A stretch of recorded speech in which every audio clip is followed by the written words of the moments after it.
Good morning, everyone. It is 9:01. With that, I will call to order the regular meeting of the Land Resources and Environment Committee for Tuesday, May 24th. Are we in compliance with the open meeting law? Yes. You have an agenda that was posted and amended. The amended portion is to change the day from Thursday to Tuesday. Moved by McAuliffe to adopt the agenda as amended for today's meeting, seconded by Puckhammer. Any discussion on the agenda? If not, you have heard the motion and the second to adopt the amended agenda for today's meeting. All in favor signify by saying aye. Aye. Opposed, the same sign. The agenda is adopted. At this point, let the record show that we have all the committee here with the exception of Supervisor Eberl. I have not heard from him, so perhaps he will still attend. Item number 3 is to adopt the minutes of our previous meeting, that being on May 12th. You have the draft minutes attached on Granicus. Moved by Spencer to approve the draft minutes, seconded by Kinsman. Any discussion on or comment on the draft minutes? If not, you've heard the motion and the second to adopt the draft minutes of our May 12th, 2022 meeting. All in favor signify by saying aye. Aye. Opposed, the same. The minutes are approved. Item number 4, public comment. That's a public hearing.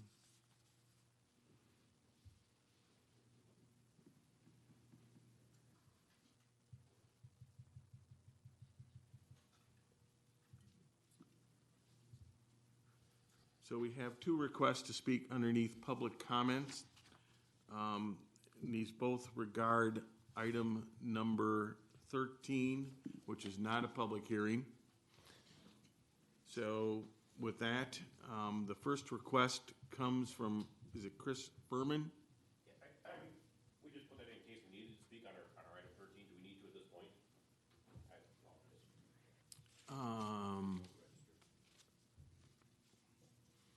Well, if you can speak now if you wish regarding the project. If there's a question, we will ask the committee if they will allow you to speak then. So. I'll pass mine on that then. Okay. So you just want to register. We really don't. This item 13 is not a public hearing. Okay. Item 13 is approval of a preliminary plat. Okay. So. Are you going to do that right now? Yes. 13? No, we're not going to do that right now. You have the ability, because I just explained, we have 4 public hearings this morning where the applicant is allowed to speak and present. Okay, sir, you're not a public hearing. You're an action item. So if you wish to speak to the action item on number 13, please do so now. Yep, it's just process. Yep. If you would please state your name and address for the record. Matt Elsing, E11989 Lorena Lane, Prairie du Sac, Wisconsin. Okay, go ahead, please. I don't know if you guys have plats that have been submitted already. So we own some land on Highway 78. It's been approved. We're trying to get a subdivision approved there. We've met with the town of Merrimack. We've had preliminary approval there. There's 19 lake lots and 61 off-water lots, all well and septic lots. We've had, Brian wanted us to perk all the lake lots, so we've perked all those. They've perked well. We've done several other sites on all the soil types. They've all perked. The land was slated for development in the I guess it's their future plans. So we're looking for approval from you guys right now. Okay, thank you very much. All right.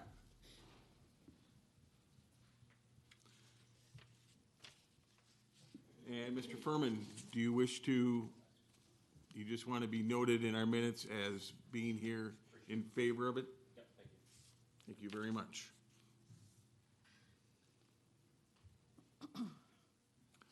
Do I have any other requests for public comment for a matter that is not on one of our public hearings, 4 public hearings?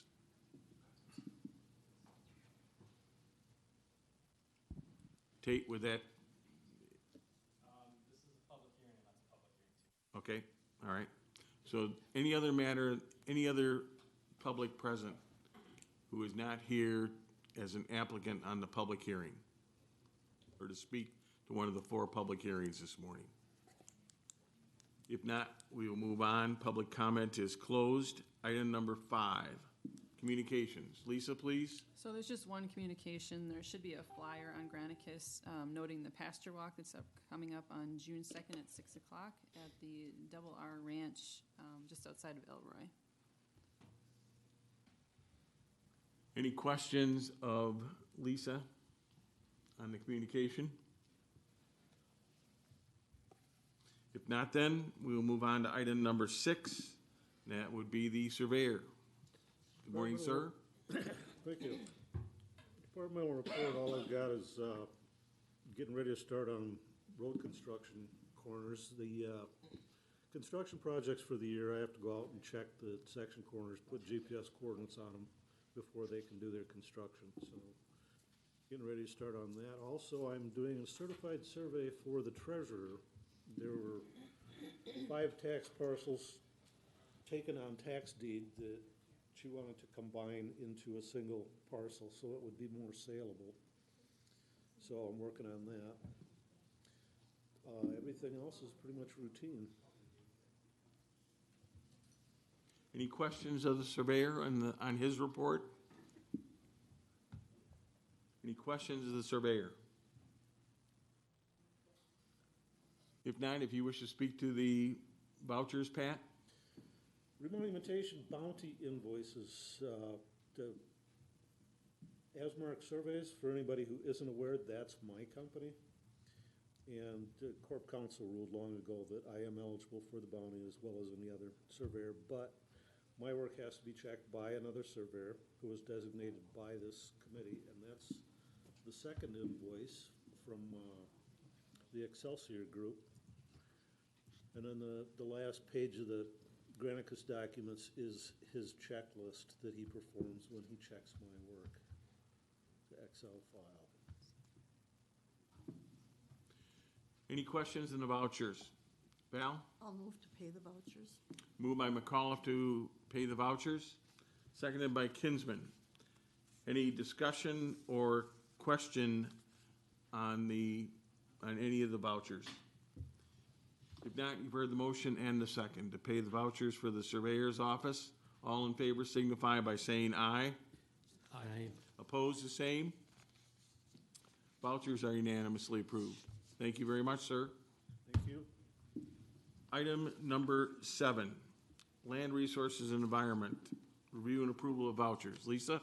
Yep, so we just have vouchers coming from the Conservation, Planning, and Zoning, just some water samples, soil samples. I think the bulk of it is actually cost share payments to landowners in the amount of $14,910.24.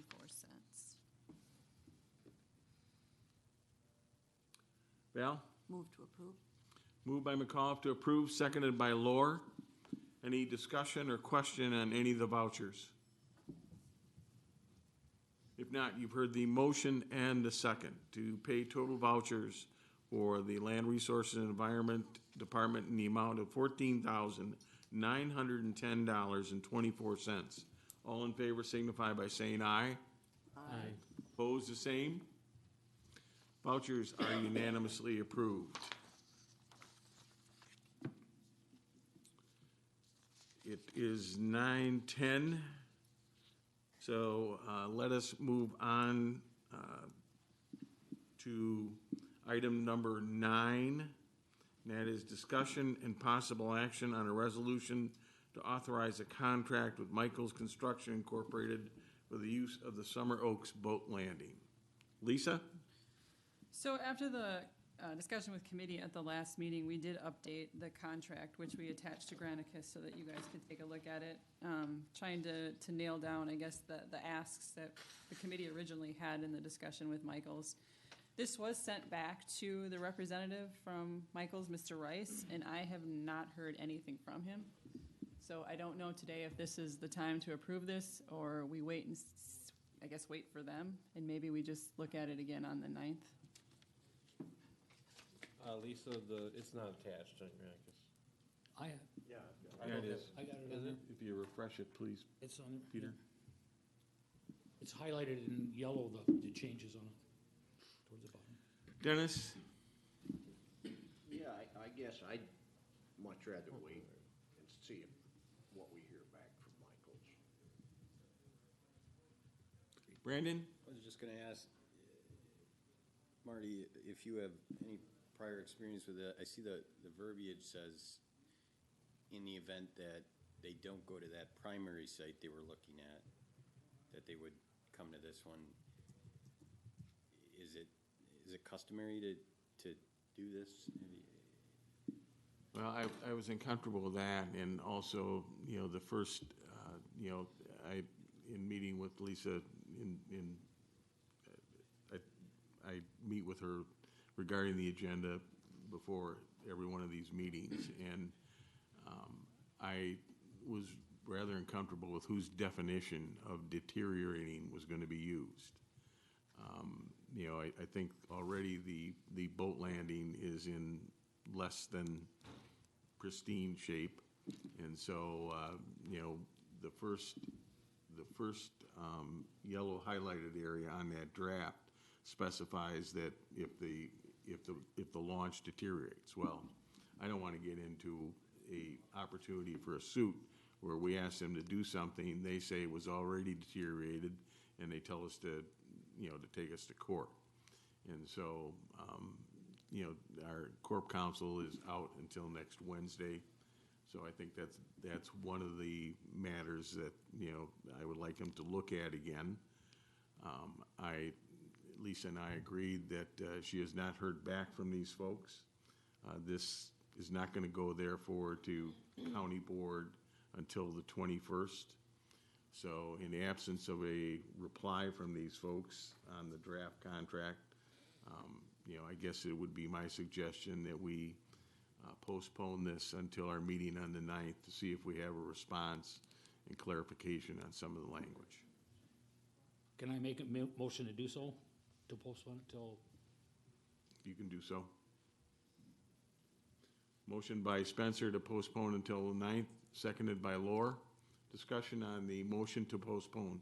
Go ahead, Brandon. Just a quick, just because we've got some gentlemen here that if this goes through, maybe they, in the event that they are approved in the hearing, they should be aware that I see when we had that, maybe if you want to discuss with them on that. Yeah. Yeah, I mean, since we're postponing this, is there any other discussion of problems with the draft contract? Dennis? Well, I agree. I mean, I want corp counsel to look at it. I want the language to be locked in so that there is no discussion, because I got to be honest with you, I'm not real impressed with Michael's response to our offer and the fact that they're not in a big hurry, so why should we?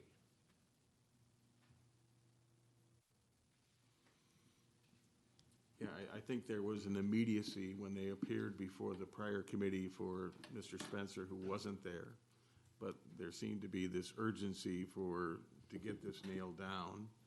And, the department director forwarded the contract for their review, and that urgency seems to have disappeared, I think, along with, some of the representation that how willing a good corporate citizen they wanted to be in cooperating with Sauk County.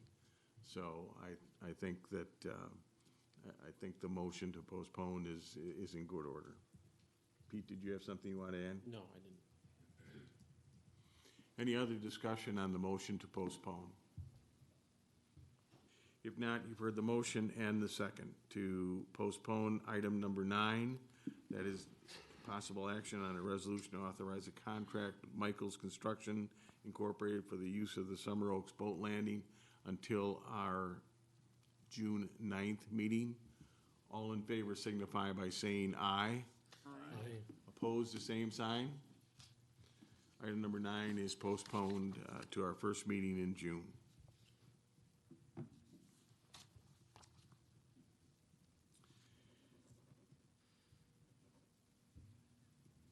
As chair, I will call the public hearing portion of the Sauk County Land Resources and Environment Committee meeting to order at 9:16 on May 24th, 2022. I am Marty Krieger, Chair of the Land Resources and Environment Committee. At this time, I would like the other members of the committee to introduce themselves, please. Peter? Peter Kinsman, Vice Chair, District 5. Dennis Polipka, District 23. Robert Spencer, District 21. Valerie McCullough, District 31. Brandon Lord, 26. Randy Putkamer, Citizen Committee Member for Conservation. Thank you. And now, if we can have the staff that will be assisting during the public hearings today introduce themselves, please. Lori Digman, LRE. Gina Templin Stewart, LRE. Lisa Wilson, LRE. Ted Hillman, LRE. And Brian had to leave. Where'd he go? Okay, I will now explain the procedures to the audience of how we will proceed today with each one of the public hearings. First, the staff will read the public notice, followed by a staff person providing the background and history of the request. After that presentation, committee members will have an opportunity to ask questions of staff only based on the information that is provided. The applicant will then be invited to provide testimony. Then if we have a representative from the town, they will be allowed to give testimony, followed by those people wishing to speak in favor of the request, followed by those people wishing to speak in opposition to the request, and then those wishing to appear as an interested party. When all those groups have had an opportunity to speak, I will verify by asking 3 times if there's anyone else that wishes to speak regarding the matter that is being considered. Speaking from the audience is not allowed, as we must identify those people speaking on our recording equipment. For those of you who may have arrived late, there are registration slips on the back table, and those wishing to speak to one of the public hearings this morning, we have 4 of them on the agenda, should fill one out and present it to the staff. We ask you to please limit your speaking time to 3 to 5 minutes. Once all those wishing to speak have done so, I will close the public portion of the request and the committee will go into deliberation. Once the committee makes its decision, we will move on immediately to the next matter before us. If it's a rezoning request that the committee is being asked to consider today, our recommendation will then be forwarded to the next regularly scheduled meeting of the county board. Are there any questions of the public that are present today on the procedure? If not, we will move forward with item number 8A, that is, Gina. The applicants for petition 11 are not here yet. Might ask the committee to possibly move that. Okay. For petition 14, give them time to wrap. Okay, do I have a motion to table petition 11-2022 in hopes that the applicant will arrive? Moved by Spencer, seconded by Kinsman. We have the motion and the second to table petition 11-2022, hoping until the applicant arrives. All in favor signify by saying aye. Aye. Opposed, the same. Petition 1122 is tabled. Item 8B, petition 12-2022. This is a petition to consider a conditional use permit pursuant to 7.027, paragraph 2, subparagraph G, for an agriculture-related business owned by Casey Peets, applicant, with Paul Peets, property owner. Lands affected by the proposed conditional use are located in part of the southwest one quarter, northwest one quarter of Section 10, Town 10 North, Range 6 East, in the town of Sumter, Wisconsin, Sauk County, with a tax parcel identification number of 034-0155-00000. Has this been properly noticed? Yes. If the staff would read the notice, please. Please take notice that the Land Resource and Environment Committee of Sauk County Board of Supervisors will hold a public hearing on May 24th, 2022 at 9:15 or as soon thereafter as the matter may be heard in the County Boardroom of Sauk County West Square Building in the city of Baraboo to consider. Petition 12-2022. A petition to consider a conditional use permit pursuant to section 7.027, paragraph 2, subparagraph G, for an agriculture-related business owned by Casey Peets, applicant Paul Peets, property owner. Said conditional use is located in the town of Sumter, Sauk County. Lands affected by the proposed conditional use are located in the part of the southwest quarter, northwest quarter of Section 10, Town 10 North and Range 6 East in the town of Sumter, Sauk County. Tax partial identification number 034-0155-00000. Thank you. If the staff would please proceed with the report. Okay, this request is from Casey Peets of Badger Bluff Egg Service LLC, the applicant, property owner Paul Peets, for a conditional use for an egg-related business off of County Road C in the town of Sumter. Background, applicant owns and operates Badger Bluff Egg Service out of Prairie du Sac area. Business has outgrown its current operational location and is looking to expand to meet the needs of current and future clients. Badger Bluff Egg Service sells seed to farmers in Sauk and Columbia counties.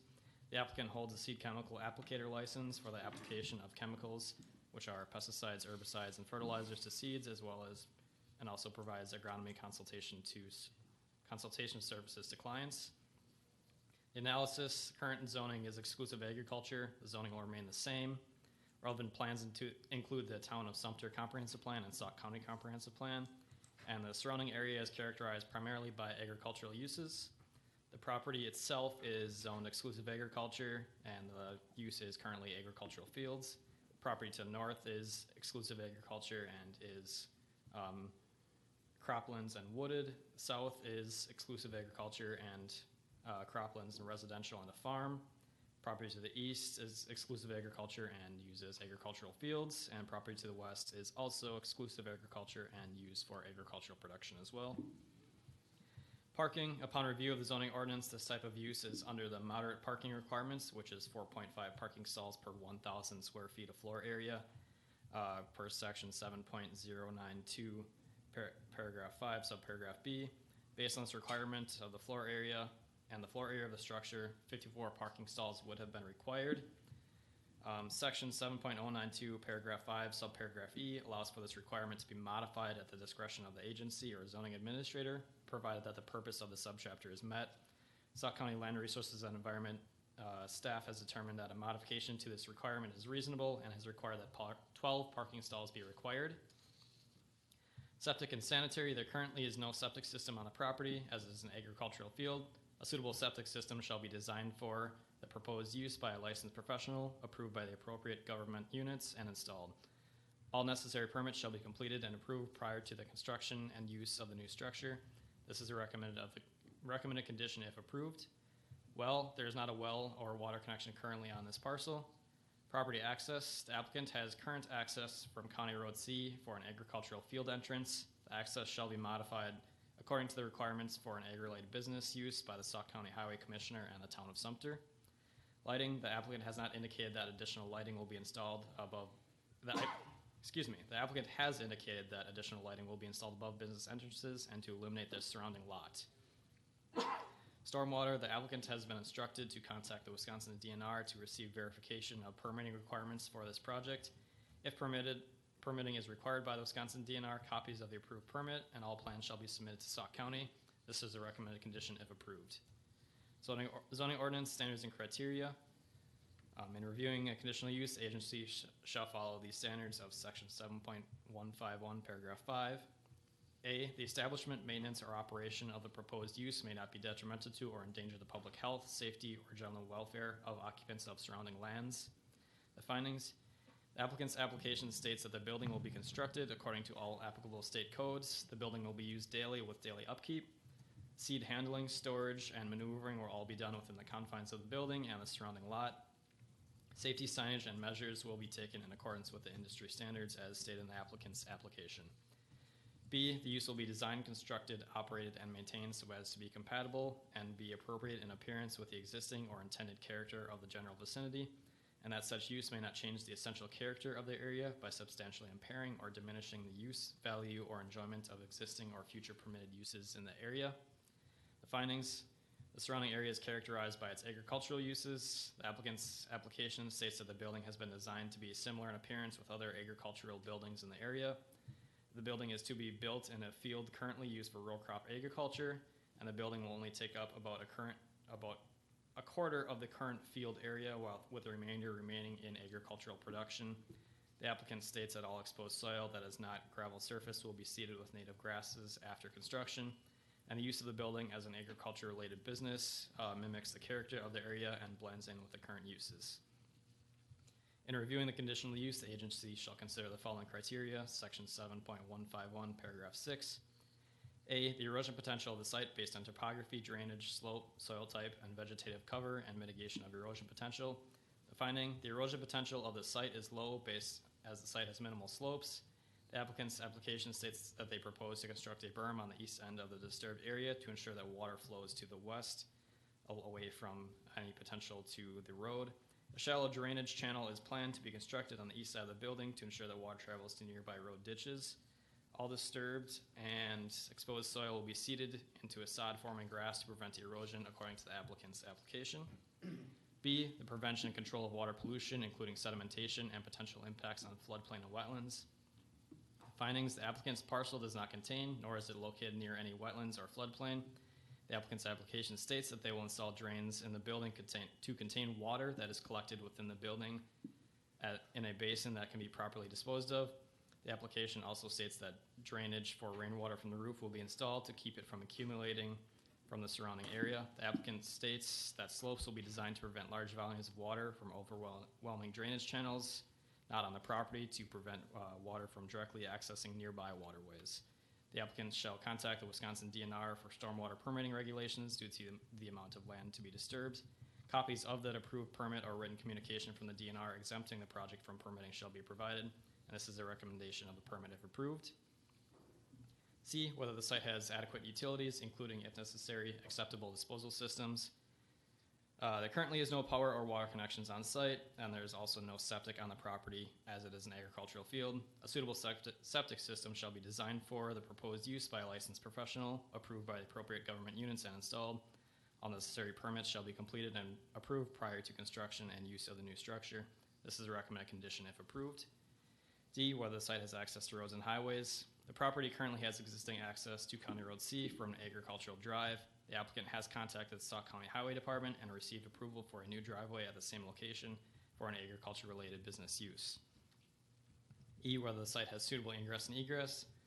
The property currently does not have suitable ingress and egress for an agriculture-related business. The applicant shall make the necessary improvements to the current access as approved by the Sauk County Highway Commissioner. F, whether the site is designed to minimize traffic congestion and a potential effect on traffic flow. The applicant has provided that 12 parking stalls will be provided for customers. A large gravel area will also be present on the north side of the structure where larger vehicles such as tractor trailers will be able to turn around.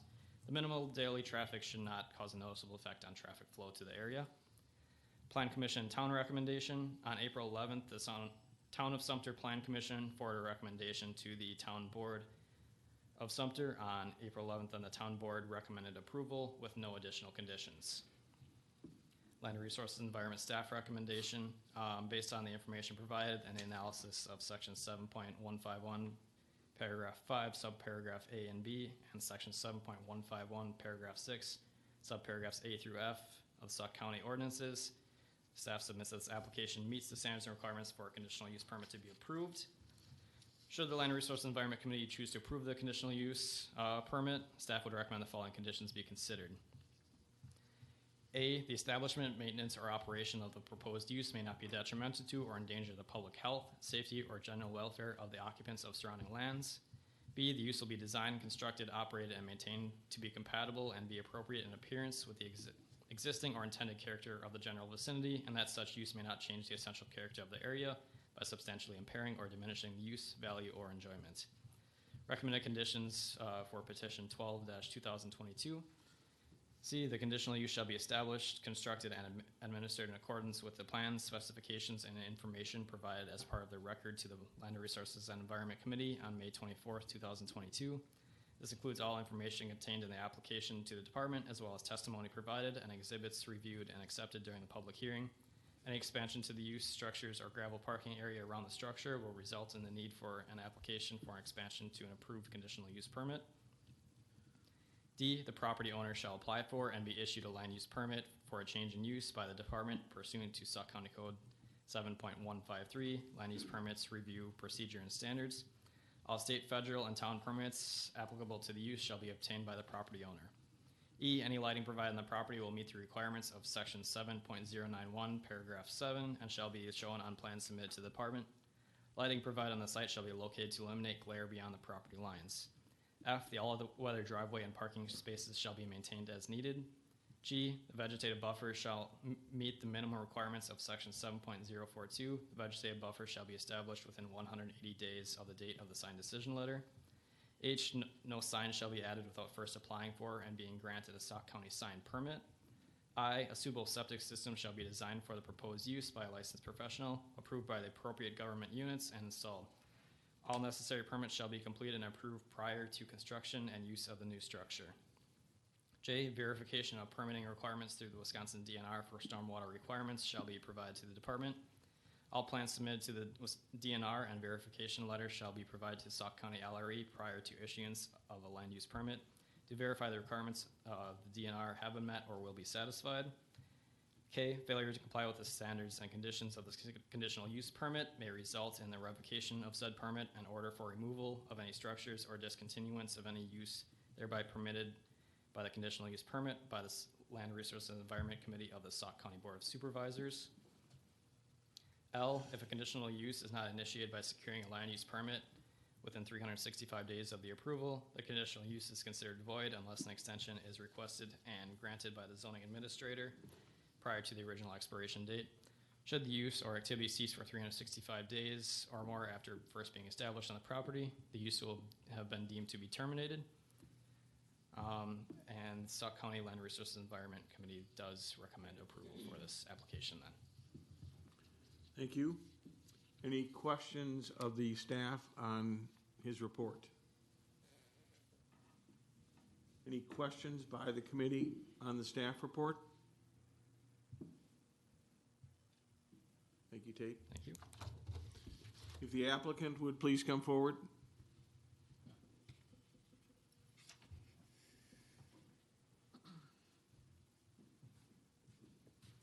Good morning, sir. If you would state your name and address for the record. Casey Peets, 410 Amy Drive, Riverville, Wisconsin. Thank you. It's your opportunity to speak to the committee regarding your request.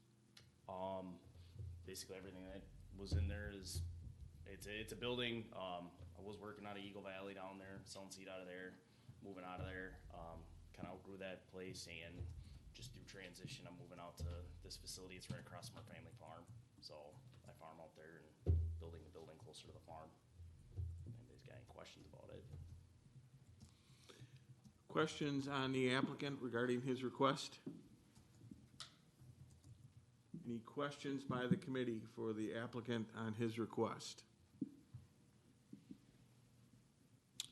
Thank you, sir.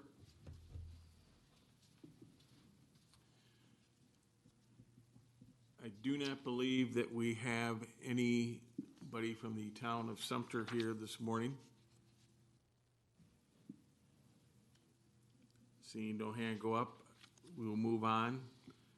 Is there anyone present who wishes to speak in favor of this request? Any member of the public who wishes to speak in favor of this request?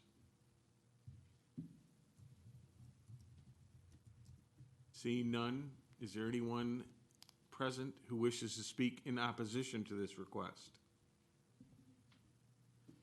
And any member of the public who wishes to speak in opposition to petition 12-2022? Seeing no requests, is there anyone present who wishes to appear as an interested party to petition 12-2022? Anyone who wishes to appear as an interested party to this request? As we move towards closing the public hearing portion of this matter, is there any member of the public who has not had an opportunity to speak to this matter who wishes to provide comment at this time? For the second time, is there any member of the public who wishes to provide comment regarding petition 12-2022? For the third and final time, is there any member of the public who has not had an opportunity to speak who wishes to provide comment on petition 12-2022?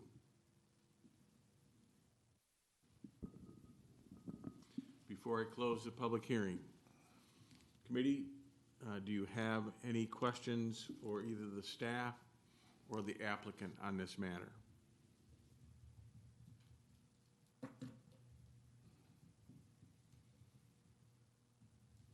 Is there any disagreement or question on the staff findings or report or the conditions set in for approval of this conditional use at this time by the committee?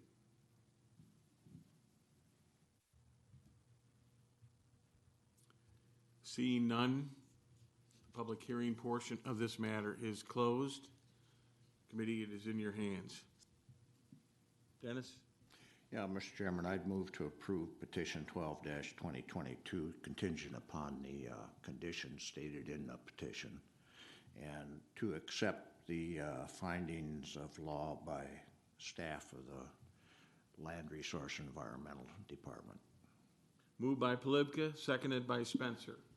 Discussion on the motion to approve the conditional use. Any discussion on the motion to approve the conditional use?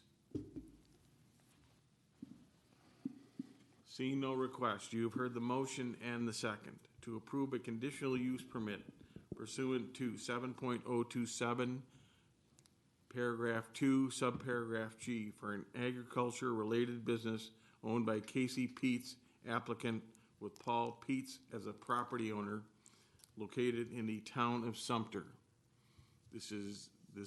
The motion is based on agreement with the findings of fact and conclusion of law, and also agrees with the conditions set by staff, items A through I. All in favor signify by saying aye. Aye. Aye. Opposed, the same. The conditional use is approved unanimously. Marty, who seconded that? Spencer. Okay, thank you. We now move on to petition 13-2022, a petition to consider a rezone from Resource Conservancy zoning to commercial zoning and a conditional use permit pursuant to 7.040, paragraph 4, subparagraph D, for warehousing, self-storage facility, or mini warehousing owned by State 113 LLC, Michelle Gillette. The lands affected by the proposed conditional use are located in part of the northeast 1/4, northwest 1/4 of Section 7, Town 11 North, Range 7 East, Town of Greenfield, Sauk County, with a tax parcel identification number of 018-0212-00000. Has this been legally noticed? Yes. If the staff would please read the notice. Please take notice that the Land Resource and Environment Committee of the Sauk County Board of Supervisors will hold a public hearing on May 24th at 9:15 a.m. or as soon thereafter as the matter may be heard in the County Boardroom of Sauk County, West Square Building in the city of Baraboo, to consider Petition 13-2022, a petition to consider a rezone from Resource Conservancy zoning to commercial zoning and a conditional use permit pursuant to Section 7.040, Paragraph 4, Subparagraph D, for warehousing, self-storage facility, and a mini warehousing owned by State 113 LLC, Michelle Gillette. Said conditional use is located in the town of Greenfield, Sauk County. Lands affected by the proposed condition use are located in the part of the northeast corner, northwest corner of Section 7, Town 11 North, Range 7 East, Town of Greenfield, Sauk County, tax parcel identification number 018-0212-00000. Thank you. The staff would please give the report. Yep. This request is from Michelle Gillette, acting as agent to State 113 LLC, for a petition to rezone from Resource Conservancy to commercial zoning, and then for mini warehousing, self-storage facility, or warehousing. Property is located off of State Road 113 in the town of Greenfield. Some background: the property is owned by State 113 LLC. A special exception permit was granted for this parcel in 2004 for the operation of a sawmill, which is what the two currently non-habitable structures were built for. In 2019, a single-family residence was permitted on the property. A special exception permit was issued to this property to operate the residence as a lodging house in 2021. At the Town of Greenfield meetings in 2021, concerns were brought up by residents over the uses of these other structures on the property other than the lodging house. Sauk County LRE staff, the Town of Greenfield chair, and the property owner met on site to review the uses currently taking place on the property and these two structures, and to determine the necessary steps to bring the property and its uses into compliance with the Sauk County zoning ordinance. The property owner explained that the larger structure closest to the road was being used for storage of various items for others. The smaller structure was being used by two separate businesses, one being a car detailing business and the other being a window tinting business. Sauk County LRE staff determined that the larger structure's use best fit under warehousing, self-storage facility, or mini warehousing, and it was determined that this use would require a rezone out of Resource Conservancy zoning to bring the property into compliance with the current zoning ordinance. The applicant was instructed to complete a rezone and conditional use permit applications for the storage building to bring that use into compliance. If the requested portion of the property is rezoned to commercial, the two other existing businesses, being the auto detailing and window tinting business, would be permitted by right within that zoning district. Analysis: the current zoning is Resource Conservancy. The rezoning to commercial for a portion of the property would allow for the conditional use of Section 7.040, Paragraph 4, Subparagraph D, for warehousing, self-storage facility, or mini warehousing business to be located on the property with a conditional use permit. Relevant plans include the Town of Greenfield Comprehensive Plan and Sauk County Comprehensive Plan. The surrounding area is characterized mainly by agricultural and residential uses. The parcel containing the proposed rezone is adjacent to property zoned recreational commercial and is located along State Road 113. So the adjacent zoning and land uses are as follows. The property itself is zoned Resource Conservancy and proposed partially to rezone to commercial. The uses on there currently are a lodging house and then two commercial businesses. The property to the north is zoned recreational commercial and Resource Conservancy, being undeveloped, and a wedding barn on that property. The property to the south is single-family residential and Resource Conservancy, and that use is residential and cropland. Property to the east is recreational, commercial, and resource conservancy, which is being used as a lodging house and wedding barn. Property to the west is zoned single-family residential and has a residential use. Parking, upon review of the zoning ordinance, this type of use is under flex parking requirements, which do not have a specified regulations for this parking. The existing site had a previous usage as a commercial sawmill and provided parking space on site for that use. The current all-weather area should be able to handle the traffic generated by the warehouse, self-storage, or mini warehouse facility. Septic and sanitary. There currently is a septic system which serves the lodging house located on the property. There is also a record of a septic system associated with the larger structure to be used in conjunction with the storage facility that is part of the maintenance reporting system. Well, there currently is a well to service the lodging house on the property. The applicant has not indicated that water will be provided to these other businesses. Property access. The property has existing access to State Road 113. Lighting. The applicant has not indicated that additional lighting will be provided for the structures. Stormwater. The building and location does not require additional stormwater permitting from Sauk County or the Wisconsin DNR. Zoning ordinance standards and criteria. In reviewing the zoning map amendment, the agency shall follow these standards of section 7.150, paragraph 9. A, the proposed map amendment is consistent with the overall purpose and intent of this chapter. The findings, the proposed map amendment is consistent with the overall purpose and intent of the Sauk County zoning ordinance, which is to protect the public health, safety, and welfare of Sauk County residents and the public, and to plan for future development of communities and to further the purposes contained in Wisconsin statutes 59.69, paragraph 1. B, the proposed map amendment is consistent with the Sauk County Comprehensive Plan and the Farmland Preservation Plan, if applicable. The findings, page 1 of the Sauk County Comprehensive Plan states that the purpose of the plan, as Wisconsin statutes require that any program or action of a local government unit that affects land use shall be consistent with their comprehensive plan. This plan consciously refers to locally adopted municipal comprehensive plans for the guidance as whether proposed changes in land use are appropriate. The Sauk County Comprehensive Plan supports preserving agriculture and rural character as well as promoting economic diversity such as local business startups. The proposed map amendment is consistent with the Sauk County Comprehensive Plan as it looks to foster small business growth while also providing services to local residents. The proposed rezone is along a highway corridor in the town of Greenfield. A commercial business had previously been located on this property, and the business that had been operating that property are currently utilizing structures previously used by Glenville Timber Rights, which was the business on there. C, factors have changed from the time of the initial ordinance adoption that warrant the map change or an error, inconsistency, or technical problem administering this chapter as currently depicted has been observed. The findings, county zoning ordinance was repealed, recreated, and adopted by the Sauk County Board of Supervisors in February 2014. The official zoning maps included as part of the new zoning ordinance are not meant to anticipate future land uses. The zoning ordinance does include a map amendment or rezoning process to evaluate zoning changes based upon the current conditions and needs of the property owner. The requested rezone would appear to either allow or allow via conditional use permit. Additional use is not permitted in a commercial zoning district. In reviewing a conditional use, the agency shall follow these standards, section 7.151, paragraph 5. A, the establishment, maintenance, or operation of the proposed use may not be detrimental to or endanger the public health, safety, or general welfare of the occupants of surrounding lands.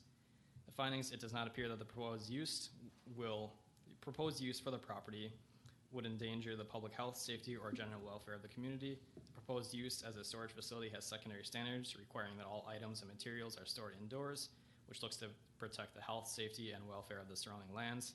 The proposed use should not generate excessive noise or trips to the property due to the limited nature of the storage area.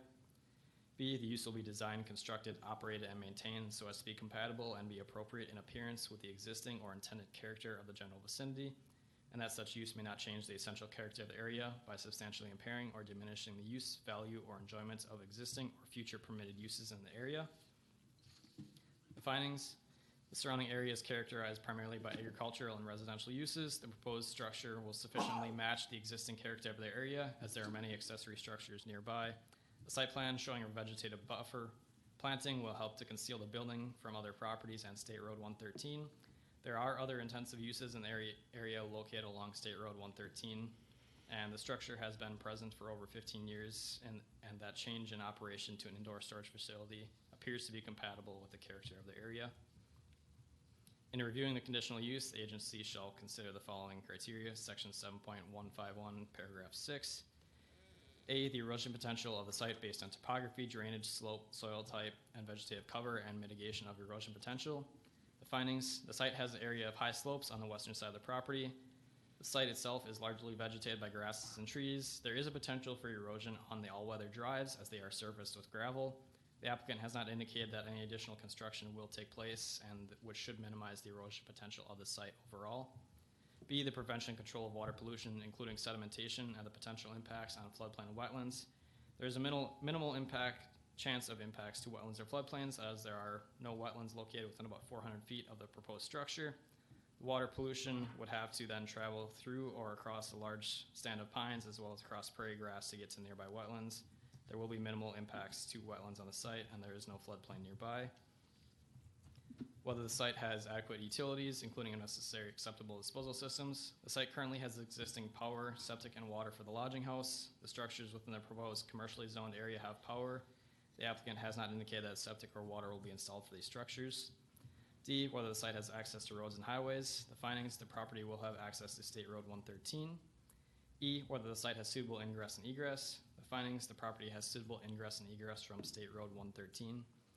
F, whether the site is designed to minimize traffic congestion and the potential effect on traffic flow. The findings, the site design and turnaround area are designed to minimize traffic congestion to and from the property. The proposed conditional use should not have a noticeable effect on traffic flow. In reviewing conditional use, the agency shall consider the following secondary standards for warehousing, self-storage facility, mini warehousing, and secondary standards include section 7.067 and section 7.042. For section 7.067 secondary standards, 1, material storage. All material stored at the facility shall be stored indoors.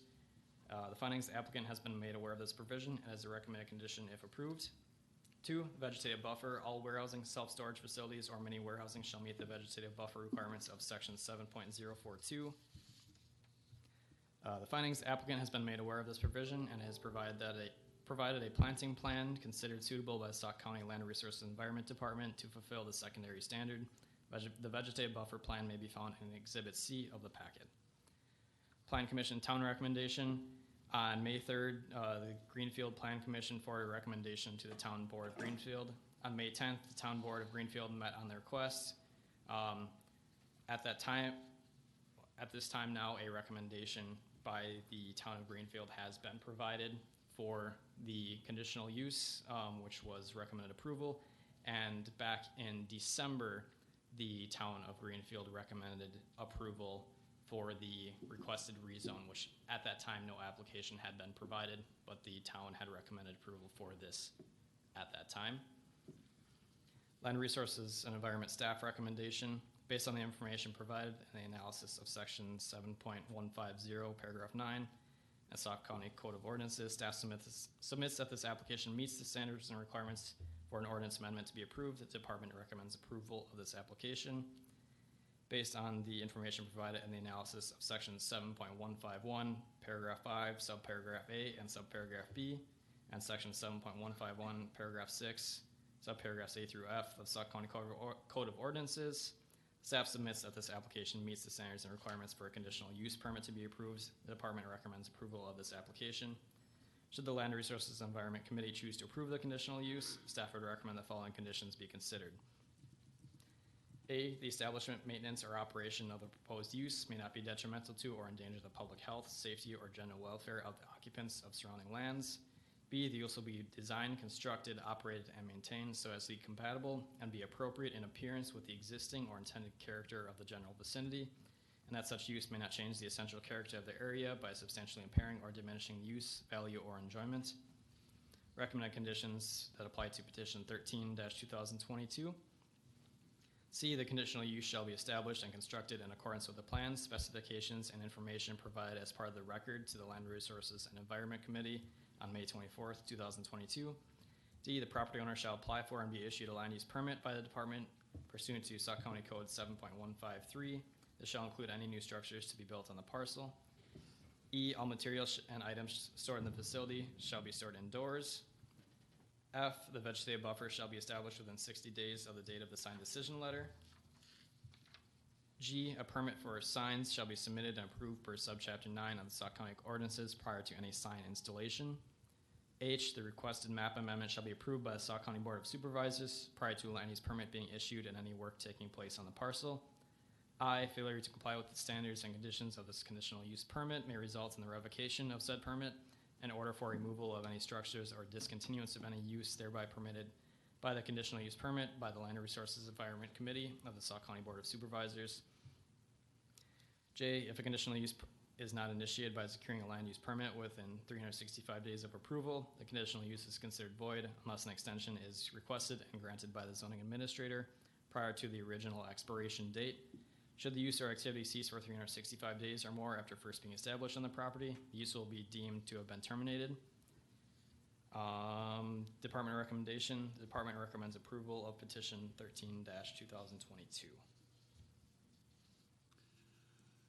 Any questions by the committee on the staff report?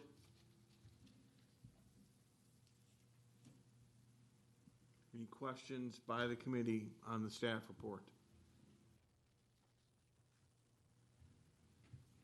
Thank you. Thank you. If the applicant would come forward, please.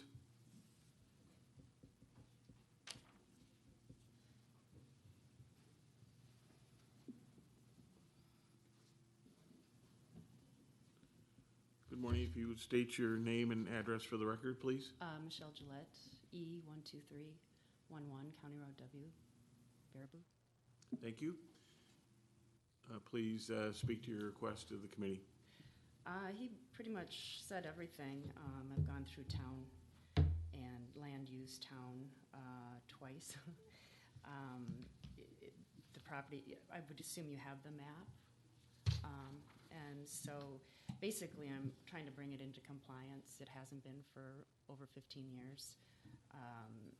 There was also a construction business being run out of there prior to us. So, yeah, just kind of going through the process of getting it up to what it's been being used as. It's not possible for the 5 acres due to topography and the buildings that were already placed on there, which have been running as a commercial business for 15 years, even though they had it as a lumber. That's how they kind of got away with the business part of it, because they could call that as ag, but it's really not compliant with anything other than that, especially with the topography in the buildings. Questions by the committee for the applicant on their request? Any questions by the committee for the applicant? Thank you.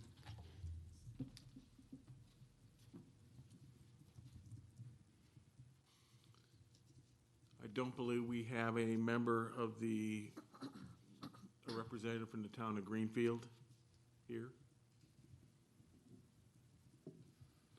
Seeing no representative from the town of Greenfield, is there any member of the public who wishes to speak in favor of petition 13-2022? Is there any member of the public who wishes to speak in favor of this request? I do have one registration slip that wishes to speak in opposition to this request. Sir, if you would come forward, please.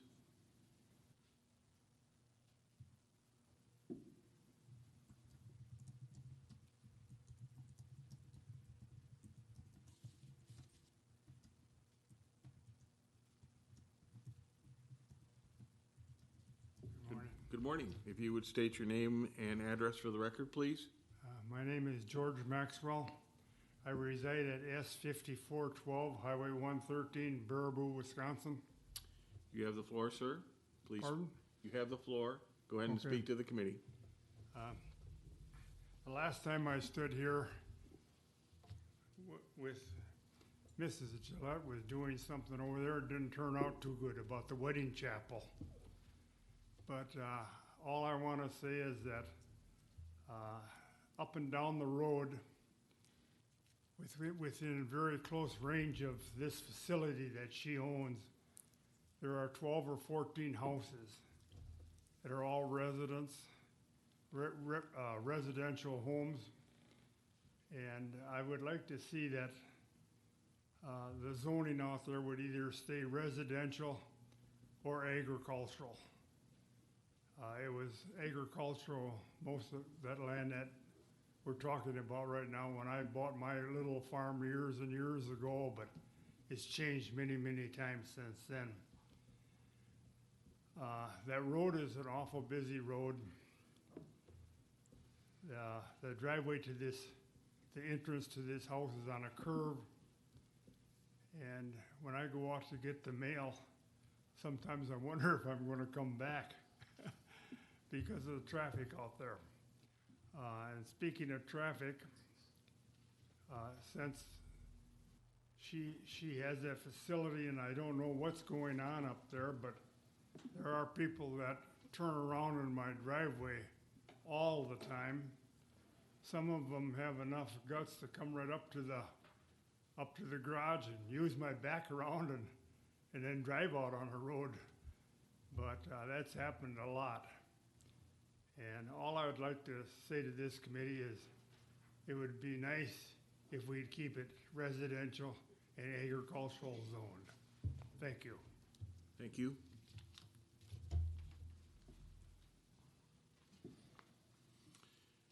Is there any other member who wishes to speak in opposition to petition 13-2022?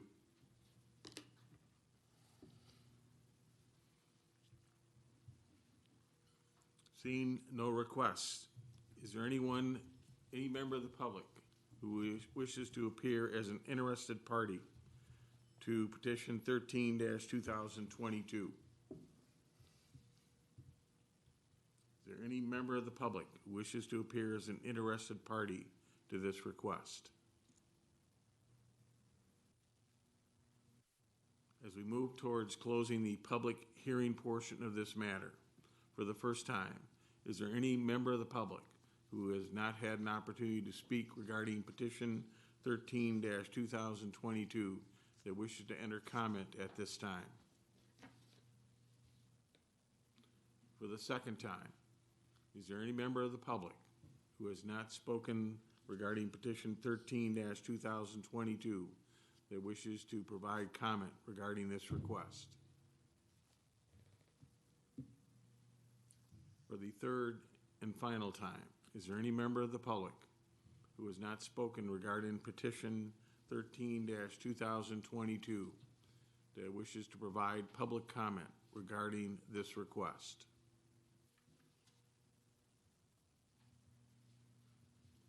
Seeing no such request, committee, do you have any questions of either the staff or the applicant at this time regarding this matter?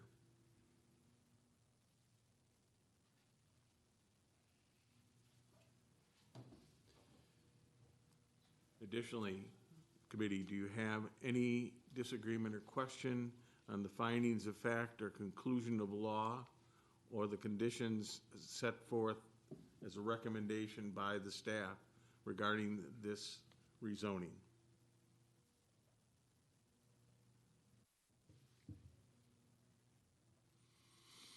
If not, the public hearing portion of this matter is closed. Committee, it is in your hands. Peter? I recommend approval based on findings of fact and conclusion of law, subject to staff analysis and conditions as noted. Motion to approve the rezoning and forward it to the full county board for their consideration. Do I have a second? Seconded by Spencer. Discussion on the motion to approve by the committee.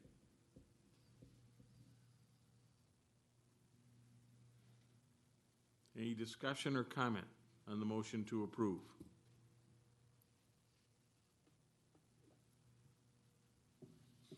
If not, you have heard the motion and the second to approve a petition to rezone from Resource Conservancy zoning to commercial zoning and a conditional use permit pursuant to 7.040, paragraph 4, subparagraph D, for a warehousing self-storage facility or mini warehousing facility owned by State 113 LLC, Michelle Gillette petitioner. The lands affected by the proposed conditional use and the rezoning are in the town of Greenfield, Sauk County. And the motion to approve is based on the findings of fact by staff and the conclusions of law. And the conditional use permit shall be subject to conditions A through J as put forward in the staff report. All in favor signify by saying aye. Aye. Oppose the same. The conditional use is approved unanimously, as is the recommendation to rezone, which will move on to the full county board for their meeting on June 21st. With that, we will now move on to petition 14-2022, item number 8D, a petition to consider a conditional use permit pursuant to 7.038, paragraph 9, subparagraph I, for a mobile tower siting. The lands affected by the proposed conditional use are located in the northwest one quarter of the southeast one quarter of section 15, town 11 north, range 7 east, town of Greenfield, Sauk County, with a tax parcel identification number of 018-0474-00000, and this parcel is owned by Sauk County. Has this been legally noticed? Yes. If you would read the notice, please. Please take notice that the Land Resource and Environment Committee of the Sauk County Board of Supervisors will hold a public hearing on May 24th, 2022 at 9:15 or soon thereafter, as the matter may be heard in the county boardroom at Sauk County West Square Building in the city of Baraboo to consider petition 14-2022. A petition from Sauk County to consider a conditional use permit pursuant to S 7.038, paragraph 9, subparagraph I, for a mobile tower siting on the land owned by Sauk County. Said conditional use is located in the town of Greenfield, Sauk County.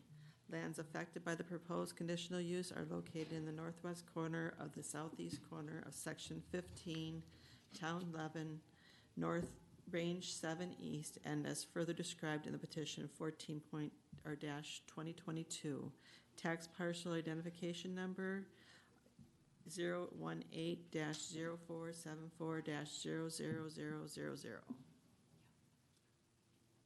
Thank you. The staff would proceed with the report. We have a request for a conditional use permit for a cell tower from Sauk County. They're proposing a 60 by 60 area that is currently wooded and adjacent to the existing tower that's there. The new tower will be 300 feet plus. The plus is the lightning rod. It is a self-supporting mobile tower. The old guide wire tower will be removed, and the compound that's there will be expanded as part of this project. The proposed development includes the construction of the self-supporting tower and the installation of telecommunications equipment and a fenced-in compound. And the compound has been designed to be suitable for additional equipment, shelters, platforms, and existing utilities will be rerouted underground from existing improvements on the property within the proposed utility easement. And you can refer to Exhibit D, which are the construction plans. The structure is designed with the capacities to support additional antennas and transmission lines and has a fall radius of 301 feet from the center of the structure. The fall certification exempts the applicant from the required side yard setbacks pursuant to section 7.096 and section 7.140(6). The closest residences are between 370 and 500 feet away, with the closest one being to the southeast, and the applicants have liability insurance as well as federal approval for this project. Reviewing the project for parking, there is sufficient parking space, which falls under our flex parking for tower construction and afterwards outside of the chain link fence compound. There is no sanitary system required for this permit or applied for. There's also no well required for or applied for with this permit. The property has existing and suitable access off of Tower Road because it's already being used for a communication tower. And there will be obstruction marking and lighting standards at the highest point of the tower per the federal aviation. Stormwater permits, there are no further permits required by the DNR. However, erosion control practices shall be in place during site development and construction. Review standards in 7.151, establishment, maintenance, operation proposed may not be detrimental. Based on the application, it does not appear the proposed use on the property will endanger the public health, safety, and general welfare of the community. The tower meets the required setbacks with the engineered certification of the tower fall radius and is set back off the road right-of-way approximately 750 plus feet. Closest resident is approximately 370 feet away, and the property is already being used for a communication tower. USB design constructed, operated to be compatible. The surrounding area is characterized primarily by other types of communication and radio tower uses, and the proposed mobile tower will be replacing an existing older mobile tower unit. Erosion control potential. The property is located within the Bearable Bluffs. The erosion control best management practices are recommended during construction, but there are no long-term foreseen issues. The prevention and control of water pollution. There are no nearby wetlands or floodplain. However, there are 2 ponds located on the parcel of the project site, and staff recommend erosion control best management practices during site development and construction. Whether the site has adequate utilities. The applicants have utilities on site for the existing tower and plans propose updates to those utilities, and no septic or well are planned or required. Whether the site has access to roads and highways. The site has direct access to Tower Road through an easement. Whether the site has suitable ingress-egress. The site driveway access is existing and has suitable ingress and egress. Whether the site is designed to minimize traffic congestion. There are no foreseen traffic issues after construction has been completed. However, there could be minor increased traffic flow during construction. Ordinance standards per 7.038.9. The height standards. Staff, the proposed tower is not located in an airport zoning, and the nearest airport is a private personal airfield located at Sky High, which is approximately 5.5 miles. The applicant has also received a determination of no hazard to air navigation letter from the FAA, which is Exhibit F. The setbacks, the structure meets all commercial setbacks with the inclusion of an engineered certification. Conditional use permits for any new towers or Class 1 locations should only be granted if the following conditions exist. No lease or deed restrictions on the property. There are no deed restrictions or lease restrictions located on the property, and the owner of the tower is the same owner of the property. The application has obtained Federal Communication Commission license and registrations. The federal approval and registration have been provided. Those are Exhibit G in your packet. The applicant provides a finding of no significant impact environmental assessment. A screening report and checklist has been provided by Raymaker and Associates, and that is included as Exhibit H. The applicant provides a copy of a determination of no hazard. Again, a statement from the FAA has been provided, and lighting will be required to be installed within 5 days of construction reaching the pinnacle of the tower. Exhibit F is the FAA letter in your packet. The applicant provides plans indicating security measures such as fencing, access, lighting, and other requirements. The applicants have existing security measures in place, which will be updated and expanded for the replacement of the tower, and the lighting will meet FAA standards. For a new mobile tower service, the applicant has obtained a report provided by an engineer certifying the structural design of the tower and its ability to accommodate. The structural design standards have been provided as part of the application, and this structure is designed with the capacity to support additional antennas and transmission lines. The applicant shall provide proof of liability insurance. That has been provided and is Exhibit I in your packet. The applicant shall provide copies of affidavit of notification indicating all operators and owners of airports within 5 miles. There are none within 5 miles. The closest one is over 5 miles, which is the private personal airstrip located at Sky High. The new facility is designed to promote site sharing. The structure is designed with the capacity to support additional antennas and transmission lines. The mobile support service requirements in 7.139. The proposed tower meets these requirements. Site development. The site has been designed with all location capabilities. The vegetative requirements in 7.043. This is an existing tower site with heavy vegetation surrounding it. Minimal trees will be removed and to allow for the expansion of the security measures and site development, but heavy vegetation will remain and provide screening as required by the ordinance. The fire protection, the proposed structure will conform to electric code and includes a lighting rod to meet this requirement. The noise and traffic requirement, the application appears to comply with this requirement, and outside of development and construction activities, there will be limited noise and traffic. Plan Commission Town recommendation. The Town of Greenfield Plan Commission and Town Board held a meeting on May 10th and recommended approval of the conditional use with no additional conditions. Based on the information provided and the analysis of 7.151, 7.038.9, and 7.140 and 7.141 of the Sauk County Code of Ordinances, the staff submits that this application meets the standards and requirements for the conditional use to be approved. If you choose to approve this request today, we recommend the following conditions. The establishment, maintenance, or operation of the proposed use may not be detrimental or endanger the public health, safety, general welfare. The use will be designed, constructed, operated, and maintained to be compatible. The approved conditional use shall strictly accord with the plan, specification, testimony, and information provided to you today. The approved conditional use shall not commence until all approved conditions are satisfied and the department issues all necessary land use permits. On-site driveway and parking spaces shall be maintained in a safe and nuisance-free condition. The vegetative screening shall be maintained.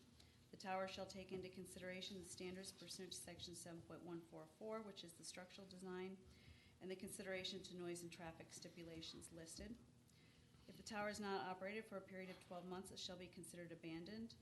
If the tower is abandoned, it shall follow the procedures carried out in section 7.145. If the tower is removed, requirements of section 7.143 shall be met. The applicant within 45 days of the issuance of a land use permit must provide the telecommunications facility information report, which includes the following information listed in items 1 through 7. To mitigate adverse impacts to migratory birds, tower construction shall follow any recommendations from the National Fish and Wildlife listed in the NEPA report. Tribal notification shall be followed per any NEPA recommendations to allow for tribal monitoring during any ground disturbance if it was required. And failure to comply with the standards and conditions of this conditional use permit may result in the revocation of said permit in order for removal. Any questions? Questions by the committee on the staff report? Any questions by the committee on the staff report? Thank you.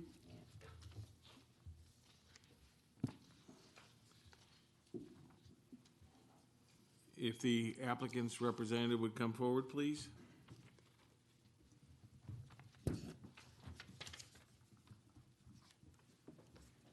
I'm Ian Crammond. I'm the Facilities Director for Sauk County.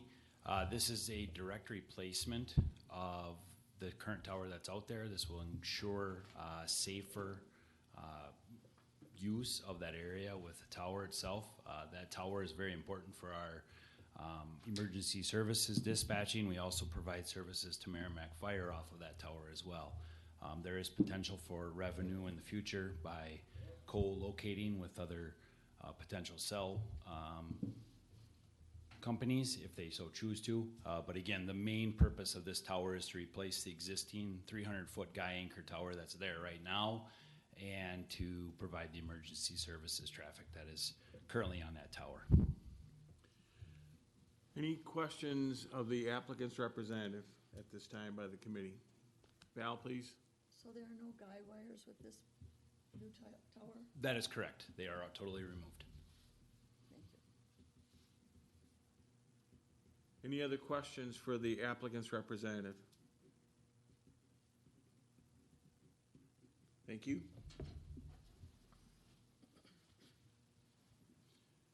Once again, I do not believe that we have a representative from the town of Greenfield here this morning. Seeing none, we'll move on. Is there any member of the public wishing to speak in favor of petition 14-2022? Is there any member of the public wishing to speak in favor of this request? Seeing none, is there any member of the public who wishes to speak in opposition to petition 14-2022? Is there any member of the public wishing to speak in opposition to this request? Seeing or hearing no requests, is there any member of the public who wishes to appear as an interested party to petition 14-2022? Any member of the public who wishes to appear as an interested party to this request? As we move towards closing the public hearing portion of this matter for the first time, is there any member of the public who has not spoken to this request who wishes to provide comment to petition 14-2022? For the second time, is there any member of the public who has not had an opportunity to speak to this request who wishes to provide public comment at this time? For the third and final time, is there any member of the public who has not had an opportunity to provide comment to petition 14-2022 who wishes to appear at this time? Seeing no requests. Committee, before we close the public hearing, do you have any questions of either staff or the applicant?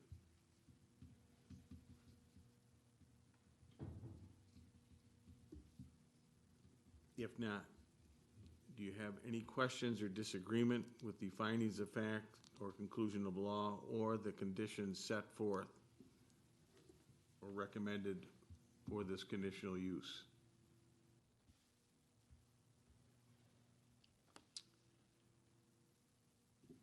Seeing no requests from the committee, the public hearing portion of this matter is closed. It is in your hands, committee. Spencer? I make a motion to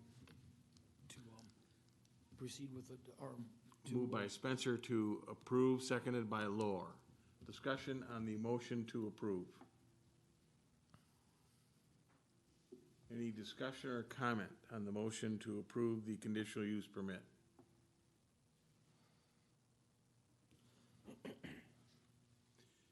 Seeing or hearing no requests, you've heard the motion and the second to approve a petition for a conditional use permit pursuant to 7.038 paragraph 9 subparagraph I for a mobile tower siting in the town of Greenfield on land owned by Sauk County based on the findings of fact by staff and conclusions of law and subject to the conditions A through M as recommended by the staff. All in favor signify by saying aye. Aye. Opposed, the same. The conditional use permit request is approved unanimously.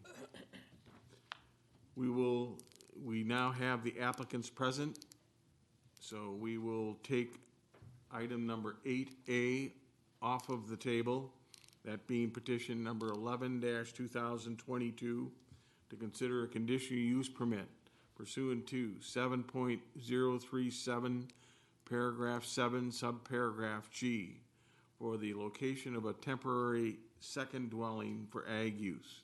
The lands affected by the proposed conditional use are located in part of the southwest 1/4 of the northwest 1/4, section 27, township 10 north, range 5 east in the town of Honey Creek, Sauk County, Wisconsin, with a tax parcel identification number of 020-0951-00000 and owned by William and Alma Gazer.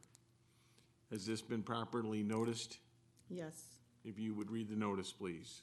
Please take notice that the Land Resource and Environment Committee of Sauk County Board of Supervisors will hold a public hearing on May 24th, 2022 at 9:15 a.m. or as soon thereafter as the matter may be heard in the county boardroom at Sauk County West Square Building in the city of Baraboo to consider. Petition 11-2022, a conditional use A petition to consider a conditional use pursuant to section 7.037, paragraph 7, subparagraph G, for the location of a temporary secondary dwelling for ag use. Lands affected by the proposed conditional use is located in part of the southwest quarter of the northwest corner of section 27, Township 10 North, Range 5 East, Town of Honey Creek, Sauk County, Wisconsin. As further described in petition 11-2022, tax parcel identification number 0200951-00000. Thank you.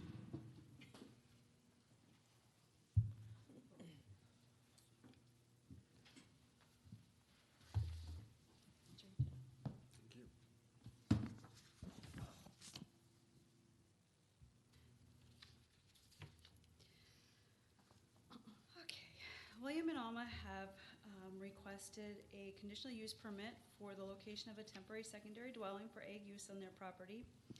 They own and operate a century-plus farm that has been in their family since 1873, and they are the fourth generation to own and operate the family farm and intend to keep it within the family. They recently requested to have a variance granted to allow their son and his growing family to place a temporary secondary dwelling on the operating farm that exceeds the square footage limitation in the ordinance, which was approved by the Sauk County Board of Adjustment on April 28, 2022. The request for the secondary dwelling is temporary, as in future years when William and Alma leave the current residence located on the farm, Tim and his family will occupy that structure and remove the temporary secondary dwelling. Sauk County zoning ordinance allows this use with a conditional use approval and a land use permit. The parking standards. In review of the ordinance, this type of use is under flex parking and does not have specific regulations, and the applicants have demonstrated that the site provides sufficient parking. Septic sanitary, a new septic system is being planned that will service both the main residence and the temporary secondary dwelling. The system will need to be installed prior to a land use permit being issued for an occupancy of the secondary dwelling. There's a well on the property for the residential use, and the applicant will verify with the DNR the ability to connect the dwelling to the existing well. The applicant has current access off of Denzer Road for the main residential dwelling and farm operation, and this access is adequate for and will be used for the temporary dwelling. Lighting, the applicant has not indicated that additional lighting is necessary, and the project does not require any additional stormwater permitting from the DNR. The CUP standards that we look at, the establishment, maintenance, operation of the proposed use may not be detrimental to or endanger public health, safety. The existing use of the property is an operating farmstead. The placement of the secondary temporary dwelling will be located behind an existing farm accessory structure, and the dwelling will meet all federal, state, and local codes. Once the temporary dwelling is no longer needed, the structure will be removed from the property. Based on the information provided by the applicant, the department feels the proposed use is not detrimental to or endangers public health, safety, or general welfare. The use to be designed, constructed, and operated and maintained to be compatible. The surrounding area is characterized by its agricultural uses. The applicant has stated their desire to maintain the structure and property during its temporary placement, and the structure and use as proposed does not appear to impair or diminish the use value of the area. Criteria in 7.151, erosion control potential. The applicant proposed to place a temporary secondary dwelling behind an existing ag structure, and the dwelling will be placed on temporary footings, limiting the amount of ground disturbance. Prevention of water pollution. The applicant's property does not contain, nor is it located near any wetlands or floodplain, and the use as proposed should not have any impact or create water pollution or sedimentation. Whether the site has adequate utilities. The applicants intend to install a new septic system that will service both the main residence and the temporary secondary dwelling, and the installation shall take place prior to occupancy of the temporary dwelling. Whether the site has access to roads and highways. The property has current suitable access to Denzer Road. Whether the site has suitable ingress-egress. The property has suitable ingress already located for the operating farm and residential use, and this access will be used for the temporary structure as well. Whether the site is designed to minimize traffic congestion. The proposed temporary secondary dwelling will be located behind an existing farm structure, which will be the furthest structure from Denzer Road located on the farm. The addition of the low-impact use will not have any negative impacts on traffic congestion or affect traffic flow. Temporary secondary dwelling, secondary standards. A temporary secondary dwelling shall only be established provided the following conditions are met. 1 through 3, the applicants meet number 3, they will be placing a detached secondary temporary dwelling, which is a mobile home, on a site with an existing dwelling. Private on-site wastewater treatment system verification. Again, the applicant intends to replace the existing pouts with a new one that meets sizing standards for connection of both the main residence and temporary secondary dwelling. The size of the temporary dwelling cannot exceed 800 square feet. The applicant applied for and received a variance to this condition, which allows them to exceed the maximum square footage of the temporary secondary dwelling. It shall be located on the same lot as the dwelling of the owner. It is located on the same lot from the farm owner operator. No detached secondary dwelling shall be permitted on lots less than 1 acre. This does not apply. It shall comply with all setbacks, which it does. The owner of the property shall demonstrate that the temporary secondary dwelling meets all the applicable subdivision covenants. This does not apply. Temporary secondary dwelling may not be occupied by more than 2 persons except to provide space for a family. It will be occupied by the farm owner's and operator's son and his family. Mobile home used as a detached temporary structure shall be skirted. The applicant is aware of this condition and will apply and will comply. The secondary dwelling may only be allowed with farm operation if gross income of the farm exceeds $6,000 per year. The applicant is aware of this requirement, and the son of the farm owner operator will be working solely on the farm with the intention of taking over the family farm operation upon the applicant's retirement. Honey Creek met on April 12th and approved the conditional use permit by both the Planning Commission and the Town Board. Based on the information provided and the analysis of 7.151, the staff submits that this application meets the standards and requirements for conditional use to be approved. If you choose to approve the request today, we do recommend the following conditions. Establishment, maintenance, operation may not be detrimental. The use will be designed, constructed, operated, and maintained to be compatible. The conditional use shall be established and constructed in accordance with the plans, specification, and information provided to you today. Any expansion to the use or structures will result in the need for an application for an expansion to an approved CUP. The property owner shall apply for and be issued a land use permit by the department. All state, federal, and town permits applicable to the use shall be obtained as well. And the land use permit shall coincide with a sanitary permit for the replacement of the septic system. For section 7.059, a notice of temporary permit shall be recorded with the Register of Deeds at the time the land use permit is issued, and the land use permit shall expire at such time the secondary temporary dwelling is no longer utilized and shall coincide with the recording of a document nullifying the notice of temporary permit. Notice shall be provided to the department that the temporary use is no longer being used. Within 30 days of notification, the temporary secondary dwelling shall be removed. Any additional lighting shall meet the requirements of section 7.091, Paren 7, and all weather driveway and parking areas shall be maintained as needed. The conditional use permit is non-transferable and issued to William and Alma Gasser. Confirmation of need for the temporary secondary dwelling shall be reviewed with the department every 3 years. Installation of code-compliant pouts sized appropriately for the use of the main dwelling and temporary secondary dwelling shall take place prior to occupancy. The failure to meet the standards and conditions of this permit may result in revocation, and if the conditional use is not initiated by securing a land use permit within 365 days of approval, the conditional use is considered void unless an extension is granted by the department. And we left consideration of any possible town recommendations, and there were none. Questions on the staff report by the committee? Any questions by the committee on the staff report? Thank you, Gina. Thank you. If the applicant would come forward, please.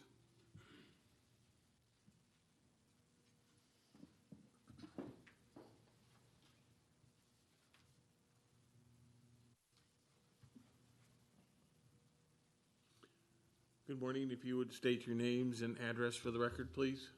It's William Gasser, Alma Gasser. S9010 Denzer Road, Prairie du Sac. Thank you. It's your opportunity to speak to the committee regarding your request.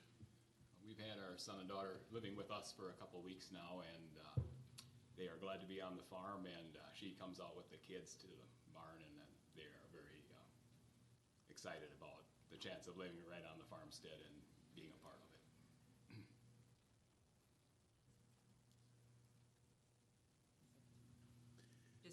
repeated what he said. Thank you. Glad to have him there.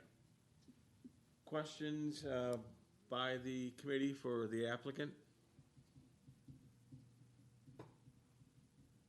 Any questions? Thank you.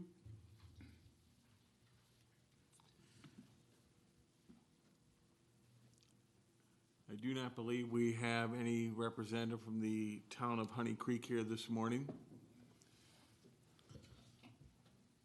So we'll move on. Is there any member of the public who wishes to speak in favor of petition 11-2022? Any member of the public who wishes to speak in favor of this request? Seeing none, is there any member of the public present who wishes to speak in opposition to petition 11-2022? Any member of the public who wishes to speak in opposition to this request? Seeing no requests, is there any member of the public who wishes to appear as an interested party to petition 11-2022? Is there any member of the public who wishes to appear as an interested party to this request? Seeing no requests, as we move towards closing the public hearing portion of this matter, for the first time, is there any member of the public who has not had an opportunity to speak to petition 11-2022 that wishes to provide comment at this time? For the second time, is there any member of the public who wishes to speak regarding petition 11-2022? For the third and final time, is there any member of the public who has not appeared who wishes to provide public comment to petition 11-2022?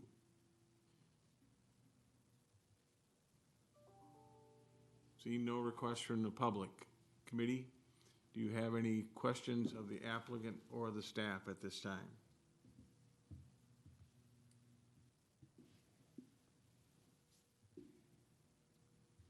Seeing none, as a committee, does any member have a question or disagreement with the findings of fact, conclusion of law, or the conditions set forth as staff recommendations to allowing this conditional use?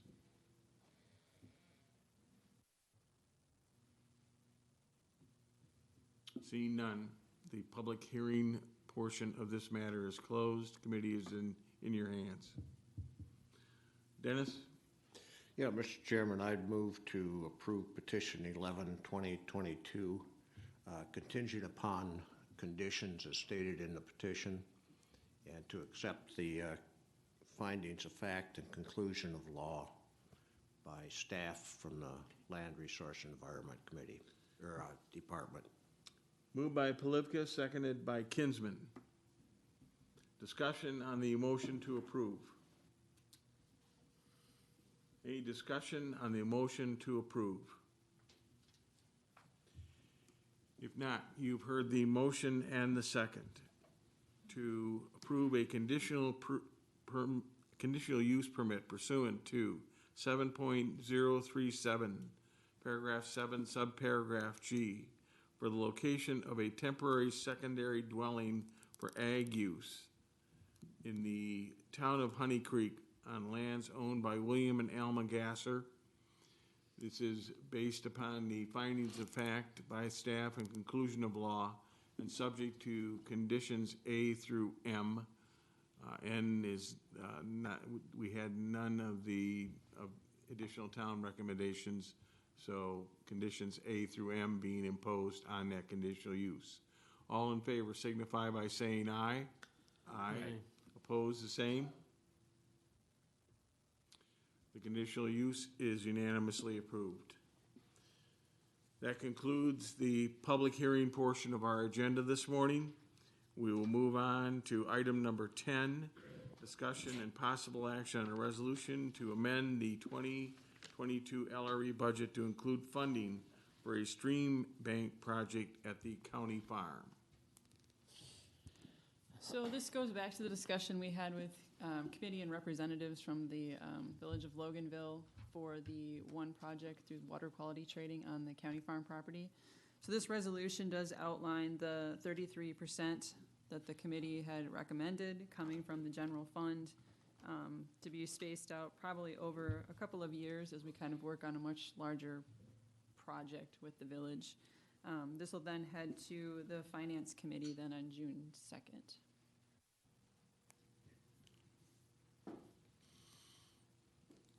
Questions of Lisa on the construction of the resolution?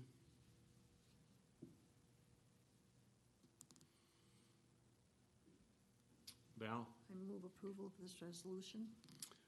McAuliffe moves to approve. Spencer seconds. Discussion on the motion.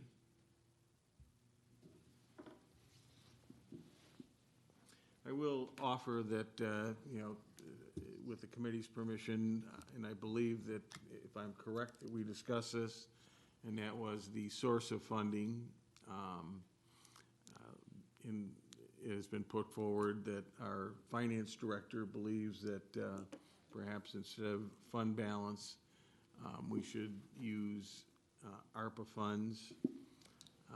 I think, the discussion that, if my memory serves me correct on that matter, when it was presented, was the fact that we had just adopted a master plan for the county farm, which this stream bank work was included in. Therefore, something that was in our, in our long-term plan, and that, perhaps fund balance, due to that fact, was more appropriate than using these special ARPA dollars. But, that's just my memory. But that's what the resolution, as I say, finance may think different, but we'll see. But is the committee in agreement with that part of the resolution? Or still concur? Dennis? Yeah, I think you should talk with somebody on finance and see if they. Yeah. I'll try to have a conversation with more than myself. I do that all the time. It gets pretty boring. Any other comment on the motion to approve the resolution? If not, you've heard the motion and the second to approve a resolution to amend the 2022 LRE budget to include funding for a stream bank project at the county farm, and to move it forward to the Finance Committee and the full county board for their consideration. All in favor signify by saying aye. Aye. Opposed, the same. That motion is unanimously approved. On to item number 11, discussion and possible action on a property line discrepancy at the county farm. Do you want me to start, or you want to start? You can start. Now, after chapter 26, you can't be gun shy. Come on. In the course of working with one of the neighboring properties owners for a cost share project, I believe for grazing and placing fencing, they had a surveyor come out, and it was found that one of our fences is technically on their property by a smidge. It's not a huge amount, but it's enough. So the surveyor went out and kind of flagged where the line actually is. Originally, we thought we would just work with them and move their fence, our fence. Unfortunately, there was kind of a red flag raised with regards to whether or not adverse possession can come into play here, since we've been using this property for so long. Melissa reached out to Brian to kind of have that conversation, and ultimately it comes back to the fact that the committee and the board are the ones that determine whether or not we want to take that route. To move forward with adverse possession, it requires us to file a lawsuit to be able to take the property back, I guess. And then there's still that threat that the other party could come to court and dispute it. So we're bringing it forward, I guess, to this group to make that determination as to whether or not we just want to move our fence line and figure it out in the lease of the county farm contract for the one renter, or if we really do want to move forward with some sort of lawsuit for an adverse possession since we've been maintaining, I guess, the property for so long. Did I get it all, I think, Melissa? Melissa, do you have anything to add? Just a little bit of details as to the specific location. It is a field road that we do use fairly regularly. It's nice access off of a town road versus a state highway. However, we do have access to this piece of land from different roads to the state highway. So we wouldn't be landlocked or anything like that. It does not really reduce the cropland acreage, so there's not really a concern about that. It's almost entirely just a field road that has been used in the past. So. Questions of staff, Dennis? Yeah, how many feet of property are we talking? It's like 50 feet or so. To look at Will's. Can you read that? I didn't think I changed. 52.2 feet wide. And the Total fence, length, it was like, when I calculated, it's about a half acre total. when the fence was put in, does that service the county's land or the neighboring land? You know, both sides of it have been cropped, as long as I can remember. I don't know previously. So the fence really hasn't been used, I guess you could say, in terms of like cattle or anything like that. The neighbor is proposing to put in a new fence because they're gonna convert all of that to grazing. So it would be their fence that they're installing. Well, we'd still end up having to pay for half of it. That wasn't, it's getting cost shared, so. Yeah. Okay. I guess we Yeah. are.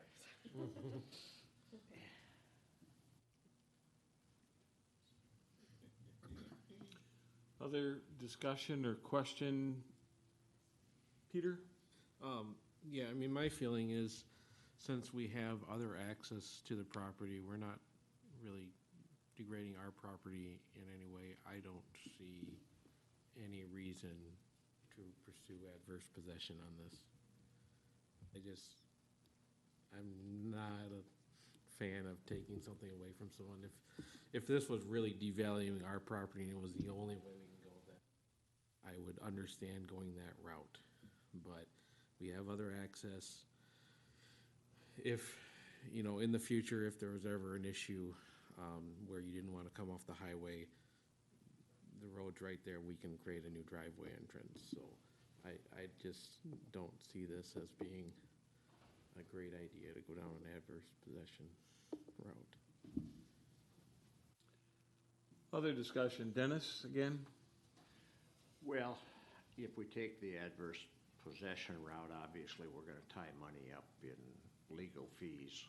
And if they would oppose it, then we'll tie more money up in legal fees. I guess I would say let it go, and if they want a fence in there, then they put the fence up. Bob?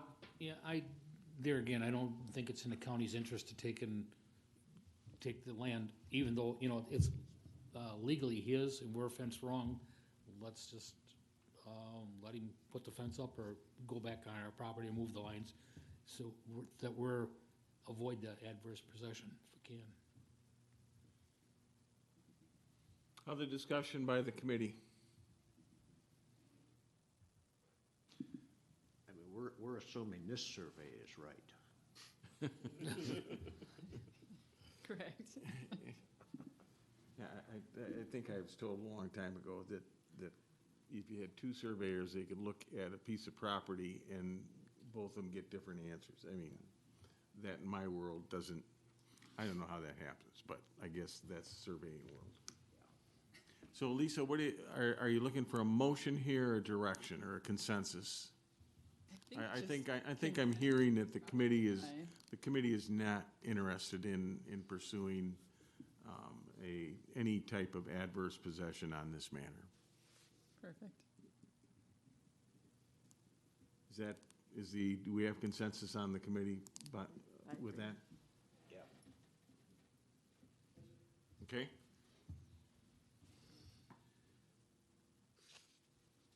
So, let's just make it official. Let's have a motion not to pursue adverse possession and resolve this matter with the adjacent property owners. Does that do good for you, Lisa? Yes. Moved by Kinsman, seconded by McAuliffe. Any discussion on the motion? If not, you heard the motion and the second to not pursue any type of, at this point, any type of adverse possession action with the neighboring property owners being the Laukens to our county farm, and that the department director is directed to work with them to resolve the property line. All in favor signify by saying aye. Aye. Opposed, the same. Motion passes unanimously. Item number 12. Discussion and possible action on a request to purchase a portion of the county farm property. It's a county farm day. So we had a request come in, I believe through Ms. Fowler, for a property owner who purchased property near the county farm, but they are looking to construct a detached accessory structure, and they don't have enough space on their current property. So they questioned whether or not the county would be interested in selling them a 50 by 320 square foot area to be added to their lot for this structure. To purchase property or to have others purchase property comes back again to this committee and your guys' decision as to whether or not that's something we want to move forward with. Questions? Dennis?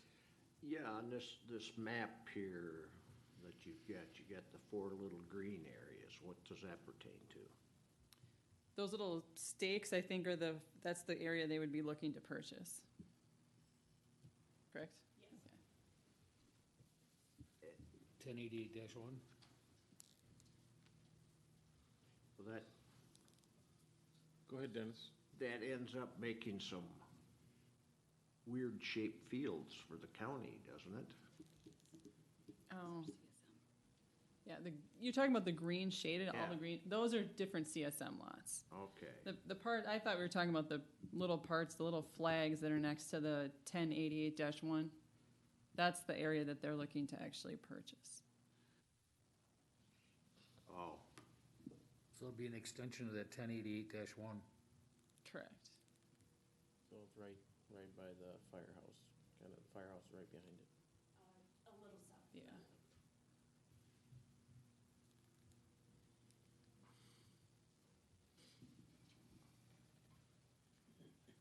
Peter? I guess, I mean, looking at where it's located, I guess that's not so much a concern, I guess losing unless with our plans for development in that area, impede that. My big concern would be if we saw this little piece, is another neighbor gonna come out and want to buy another little piece, and another neighbor wanna come and buy another little piece. So I'm not really excited about the prospect. Other discussion, Dennis? Yeah, I would tend to agree. I mean, these people bought the property. What happened to due diligence?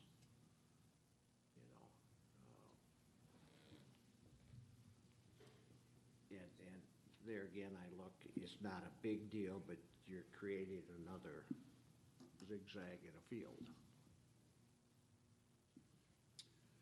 Bob, please? Could that set precedents down the road there for other people, like I say, that's what I'm concerned about right now, it's all allotted. The people where they were looking to expand a business or something there, or expand their field, or what was their? No, they want to put a new accessory building, and just because of, I'm assuming they want to put a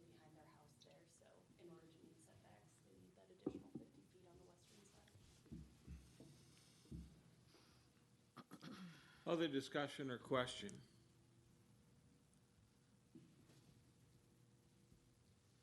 You know, with the committee's permission, I'll, you know, just make you aware that, I know that over the years, especially as the entire evolution of that property happened with the old nursing home being removed and all this, that, you know, there have been other interested parties in purchasing a part of that, including folks from the snowmobile club that would like to purchase a portion of it to put a building up for some of their equipment, so forth and so on. And I can't say that I don't disagree with Peter's concern of starting to piecemeal chunks of this property off, especially after we just adopted a master plan that considered it as a whole. But that, as I say, with you know, your permission, that's my input. Other discussion on the matter? Are we looking for another motion? Yes, please. I'll make You're it looking clean. for another motion. Peter, go ahead. I move we deny the request for purchase. Moved by Kinsman, seconded by Spencer. Discussion on the motion to deny the request.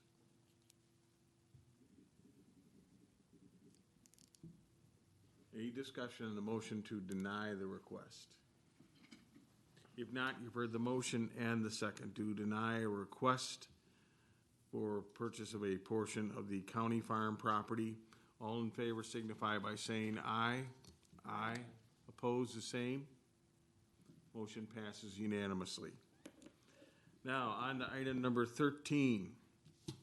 And I know that Mr. Furman and Mr. Elsing at this point are going, wow, why didn't I run for the county board and decide and ask to get on LRE, right?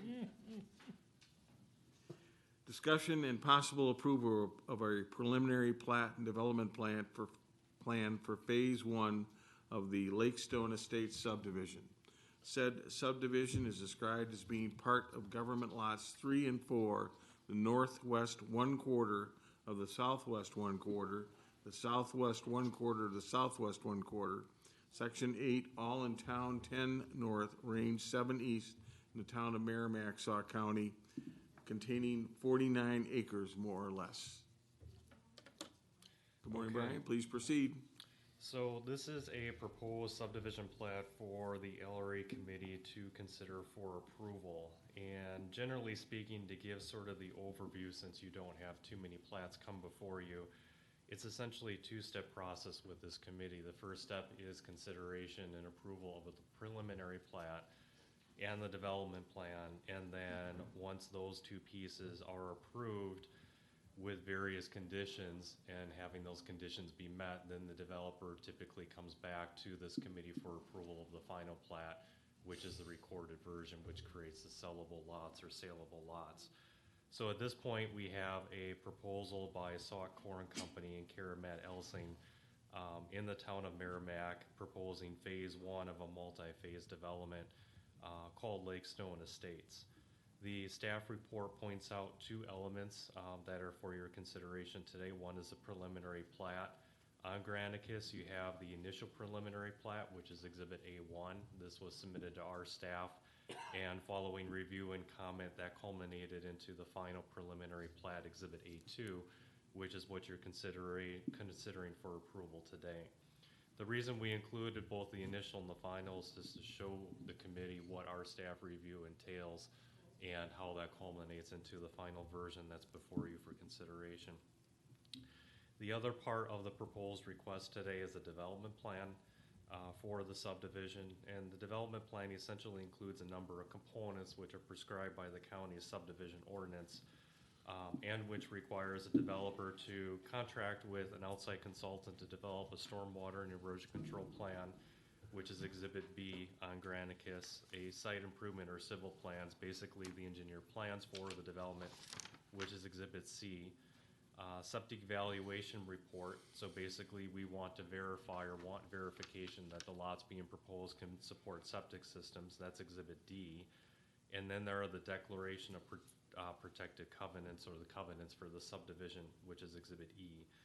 We also included, as part of the staff report, the stormwater facility maintenance agreement. This is an agreement between the town of Merrimack and the developer, such that, for example, if a stormwater pond isn't being maintained, this gives the authority to the town to come in and maintain the pond for the developer and then charge the developer or the subdivision.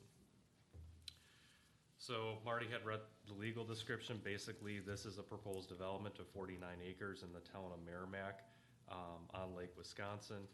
And in terms of the analysis, Sauk County had reviewed this proposed development based on the respective ordinances, primarily Chapter 22, which is the county's land division ordinance. But because this development is on Lake Wisconsin, we also reviewed it against Chapter 8, which is shoreline protection, and Chapter 22, which is floodplain zoning, which I'll get into a little bit more detail with. So on page 2 of the staff report, we have the preliminary plat. This is a subset of Chapter 22, the subdivision ordinance, which basically outlines the 17 items that Sauk County reviews a preliminary plat for, as expressed by ordinance. So when you see the two exhibits to lead to the final preliminary plat, these are the items essentially that are looked at as part of that review. In terms of land suitability, again, this comes out of both the county shoreline protection ordinance as well as the subdivision ordinance. The first part of this review included looking at a number of shoreline lots under the shoreline protection ordinance to assure they meet lot width requirements. You can see the comment there by our staff, as well as the response by the developer verifying that they do in fact meet the requirements of that ordinance. And then on page 3 of the staff report, we also requested that soil tests be done on specific lots that are fairly narrow, which are lakefront lots, to assure that septic systems can be located on those properties and still meet setbacks for wells and property lines and things of that nature. So the developer did have a soil test done on those specific lots and verified that they can in fact support septic systems. So the lots as proposed dimensionally should be okay. And in addition to that, and it's not referenced in the staff report, we also have the developer do soil tests throughout phase 1, proposed phase 1, based on soil types to verify that generally the lots that are being proposed can each support a septic system. Under stormwater review, the county reviewed the proposal based on stormwater requirements of the land division ordinance, and as well as including those provisions for the shoreline protection ordinance. As part of that review, I won't go through the details, but you can see that our review included various comments, as well as a response from the developer to either provide verification or make corrections. A couple pieces to this is that we had recognized that 2 of the ponds were located within the development. We had recommended, and the developer followed suit by relocating those 2 ponds on outlots. They are temporary ponds that will be removed upon the construction of phase 2 of the development. And the reason we wanted them on the outlots is that it didn't make sense to have them on individual lots that individuals will own, whereas the outlot can be controlled and managed collectively by the subdivision developer as well as a future subdivision association. And then finally, another comment, one of the requirements of our shoreline ordinance is that for any stormwater facilities that are located within the jurisdiction of that ordinance, which is 1,000 feet, in this case of the ordinary high water mark of Lake Wisconsin, we require a financial guarantee, which has been submitted by the developer, such that if for whatever reason the developer is not able to financially put in the stormwater ponds, the county has the guarantee to do that for the developer to assure the protection of the resource. So that was submitted. And then finally, to assure that the stormwater plans meet all of the requirements, we actually contract out with a private engineer. In this case, we contracted with Jewell and Associates to review the stormwater modeling. So this is the technical engineering behind it that our staff doesn't have the capability to review. But you can see the number of bullet points that Jewel had pointed out based on their review, and subsequent corrections were made by the developer's consultant who developed the stormwater plan, which is Grothman and Associates. So all of those bullet points have been verified and corrected as needed. And then on page 6, erosion control, this is a subset again of our subdivision ordinance, so we did review the proposal for compliance with erosion control standards. You can again see our staff comments that were made as part of our initial review and how the developer responded to each of those comments. And then finally, we have the covenants for the subdivision. So because this is a subdivision on Lake Wisconsin, under the control of the county shoreline ordinance, there are certain provisions in terms of what you are allowed to do for filling and grading, for the development or placement of structures on typically the lakefront lots, and for the clearing of vegetation. So we had requested the developer include specific references to the county's ordinance as it pertains to those lots, with the hope that as those lots are sold to individuals, they will look at the covenants or be informed by the developer when they buy those lots that there are additional restrictions under the county shoreline ordinance.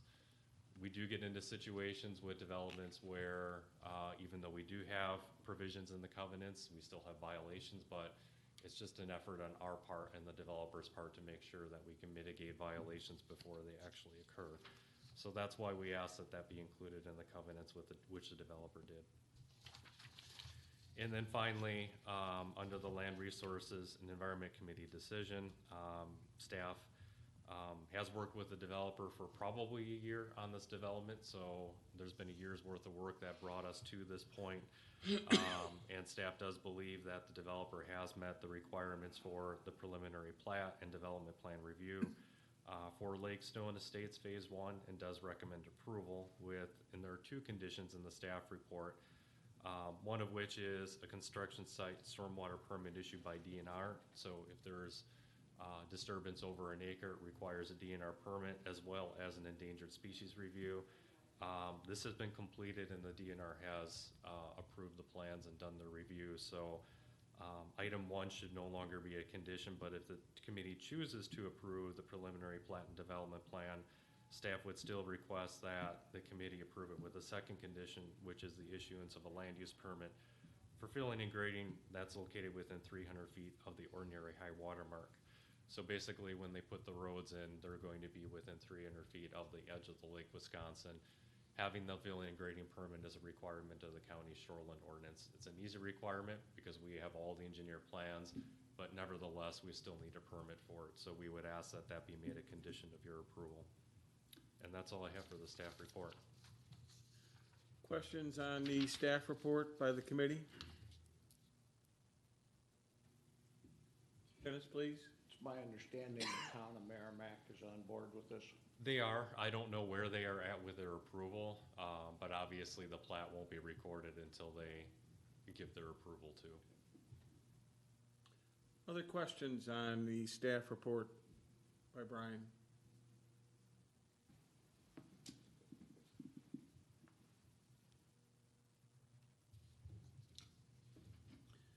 So you need a motion to approve the final preliminary plat, correct? Or just say preliminary plat and development plan. Okay. Brandon? I'll move to approve the plat with the conditions that staff had noted. Moved by Lohr. Second. Seconded by McAuliffe. Any discussion on the motion to approve?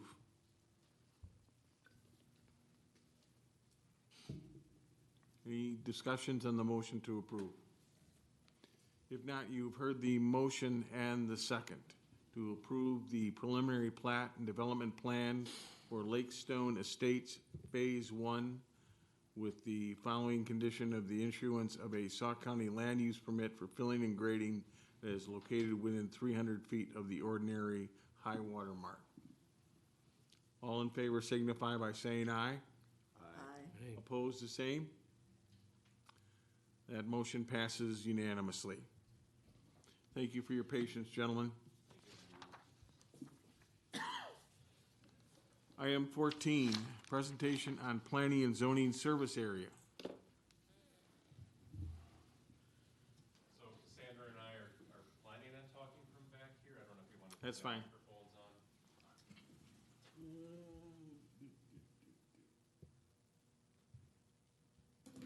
How's that? Right is good. Okay.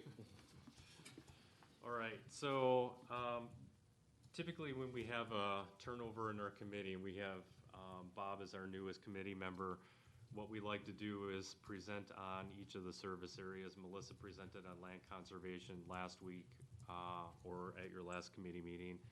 And what I will be doing in conjunction with Cassandra today is presenting on the planning and zoning service area. So I guess I would say that we're probably more of the regulatory component of our department, which would be a good way of putting it. And many of the items that you have before you will pertain to a number of ordinances which we do administer. So I don't know why everybody's laughing at this point, but I'll run through the ordinances and kind of give an overview of what they involve and what they entail. We don't have the warm and fuzzy feeling yet, Brian. Maybe Cassandra should start. Get some planning stuff. No, let's end on a high note. Yeah, good point. We'll end on the high note. So basically, we administer a number of ordinances. The one that you'll become most familiar with, if you're not familiar with it, is Chapter 7. That's our general zoning. So any rezone, conditional use permit that comes before you for consideration comes out of Chapter 7. And generally speaking, Chapter 7 applies to most of the county's unincorporated areas except for the town of Washington, which has no zoning, the town of Delton, which has their own town zoning, Fairfield, which has their own town zoning, and Merrimack, which has their own town zoning. And to add complication to it even more, there are two areas that are under what are called extraterritorial zoning, which is an area that's roughly 3 miles outside of the city of Reedsburg that goes into the towns of Winfield, Reedsburg, and Excelsior. That's controlled by the city of Reedsburg for zoning. And there's an area that's 1.5 miles outside of Spring Green that's controlled by the village of Spring Green for zoning, and same for the Prairie du Sac area, the two villages of Sauk City and Prairie du Sac. So that's their jurisdiction, but anything beyond that measurement for the most part is under our jurisdiction and accepting those towns. The main purpose of the Chapter 7, the general zoning, is to protect health, human safety, and welfare, but also to encourage logical development of land that protects those needs. And the committee reviews that quite often when they consider rezones and compare the rezones to the comprehensive plan, usually the town comprehensive plan, or conditional use permits as they relate to assuring that that particular permit protects essentially the neighborhood and is a good fit. So that's primarily what Chapter 7 covers in the areas where those components apply. The other ordinance that we work with daily is our Shoreline Protection Ordinance, and you saw that come up a little bit in the recent subdivision proposal that you have before you. So the Shoreline Protection Zoning Ordinance typically applies within 1,000 feet of a navigable waterway. And then there are additional restrictions if you have land that's within 300 feet of a navigable waterway, such as the condition that you had where a filling and grading permit was required for the road in the new subdivision that's being proposed. So the shoreline zoning is primarily hand down from the state, where the counties are required to essentially administer state code, which is expressed by NR 215. Is that right? Yeah. I'm good. Okay. So it's a hand down by the state to administer basically the state shoreline zoning code. That's our responsibility. And then there is Chapter 9, which is the floodplain zoning, and these are your typical areas that you think of along waterways that might be floodway or floodplain. And again, this is a hand down by both the state of Wisconsin and by FEMA, and it's a responsibility of the counties to administer floodplain zoning, again, in the unincorporated areas. The importance of administering floodplain zoning is that we need to do it correctly. It's a confusing ordinance, probably the most confusing that we have. But we need to be sure that we're on top of doing our due diligence with that chapter to assure that we have good standing under the National Flood Insurance Program if we should ever be audited by FEMA. Because if we do find, or FEMA finds errors in our administration, there could be liability in the county should there be a flood event, and then FEMA comes in and is attempting to basically, I don't know what you would call it, provide funds for rebuilding and things like that. So they would look at how we administer our ordinance most likely if we had a flooding event, and then they did come in and have to do that. So we're pretty careful about how we administer that chapter. And again, I'll say it again, it is the most confusing, and I think most of the staff would agree with that as well. Another ordinance that we administer is another hand down from the state. This is non-metallic mining reclamation. So for all mine sites that are within the unincorporated areas, they're required to go through a process to assure that they meet requirements in that as that mining operation moves to a different location, they reclaim parts of the mine, or when they shut down a mine, they meet the reclamation standards as set by the state. So again, the county enforces it, but it's a state standard. The state from time to time comes in and does an audit. Our last audit was, I think maybe, how long has Cassandra been here? 2018. 2018, so I think your last audit was in 2017, and Cassandra came from a county where she was an expert in non-metallic mining, and helped us fix what was deficient or identified as deficient in her audit. But nevertheless, we have jurisdiction over the non-metallic mining sites. Land division and subdivision regulations, this is chapter 2. This regulates everything from large subdivision plats like you just had to individual land divisions through certified survey maps, and to meet requirements of state code. Chapter 25, private on-site wastewater treatment systems, otherwise known as POUTs or septic systems.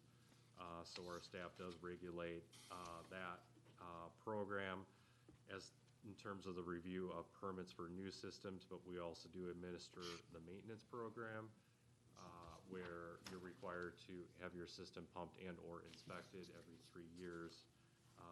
So we do that. The rural identification system, these are the blue fire numbers you see throughout the county, so that's chapter 18. And then we also administer airport zoning for the Tri-County Airport. So basically, this primarily regulates the type and height of structure and vegetation that are within certain zones adjacent to and in front of the runways to assure that there's clearance for the takeoff and landing of planes. And then the final ordinance that we administer, this is our newest and greatest, is the Erosion Control and Stormwater Management Ordinance that Cassandra had drafted.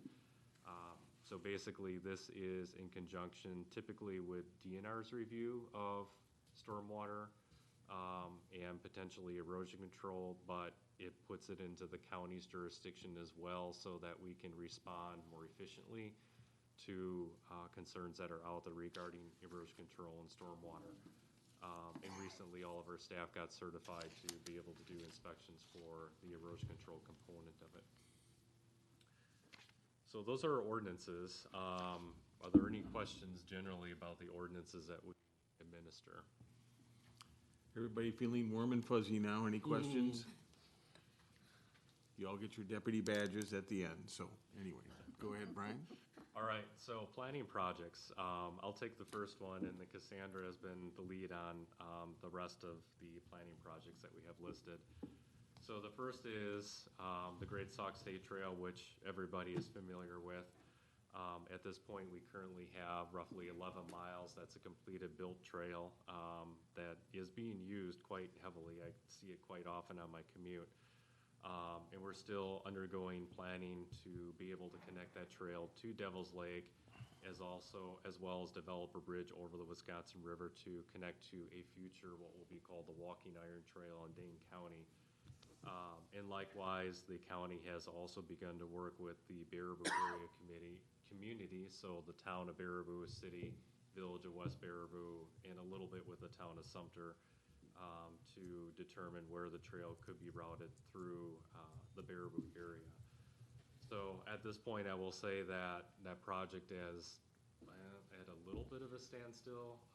Much of the project still involves working with DOT, especially with the railroad, especially with the bridge over the Wisconsin River, but also with components to be able to connect the trail through the Baraboo area. So that's been a challenge to work with the DOT, but we're still trying to work with them to complete some of our projects. And the newest project that I know Val might be interested in is the parking lot, which was to be developed last year at the intersection of Highway Z and 78, but as all good things, you need to wait. But that will be completed this year for sure.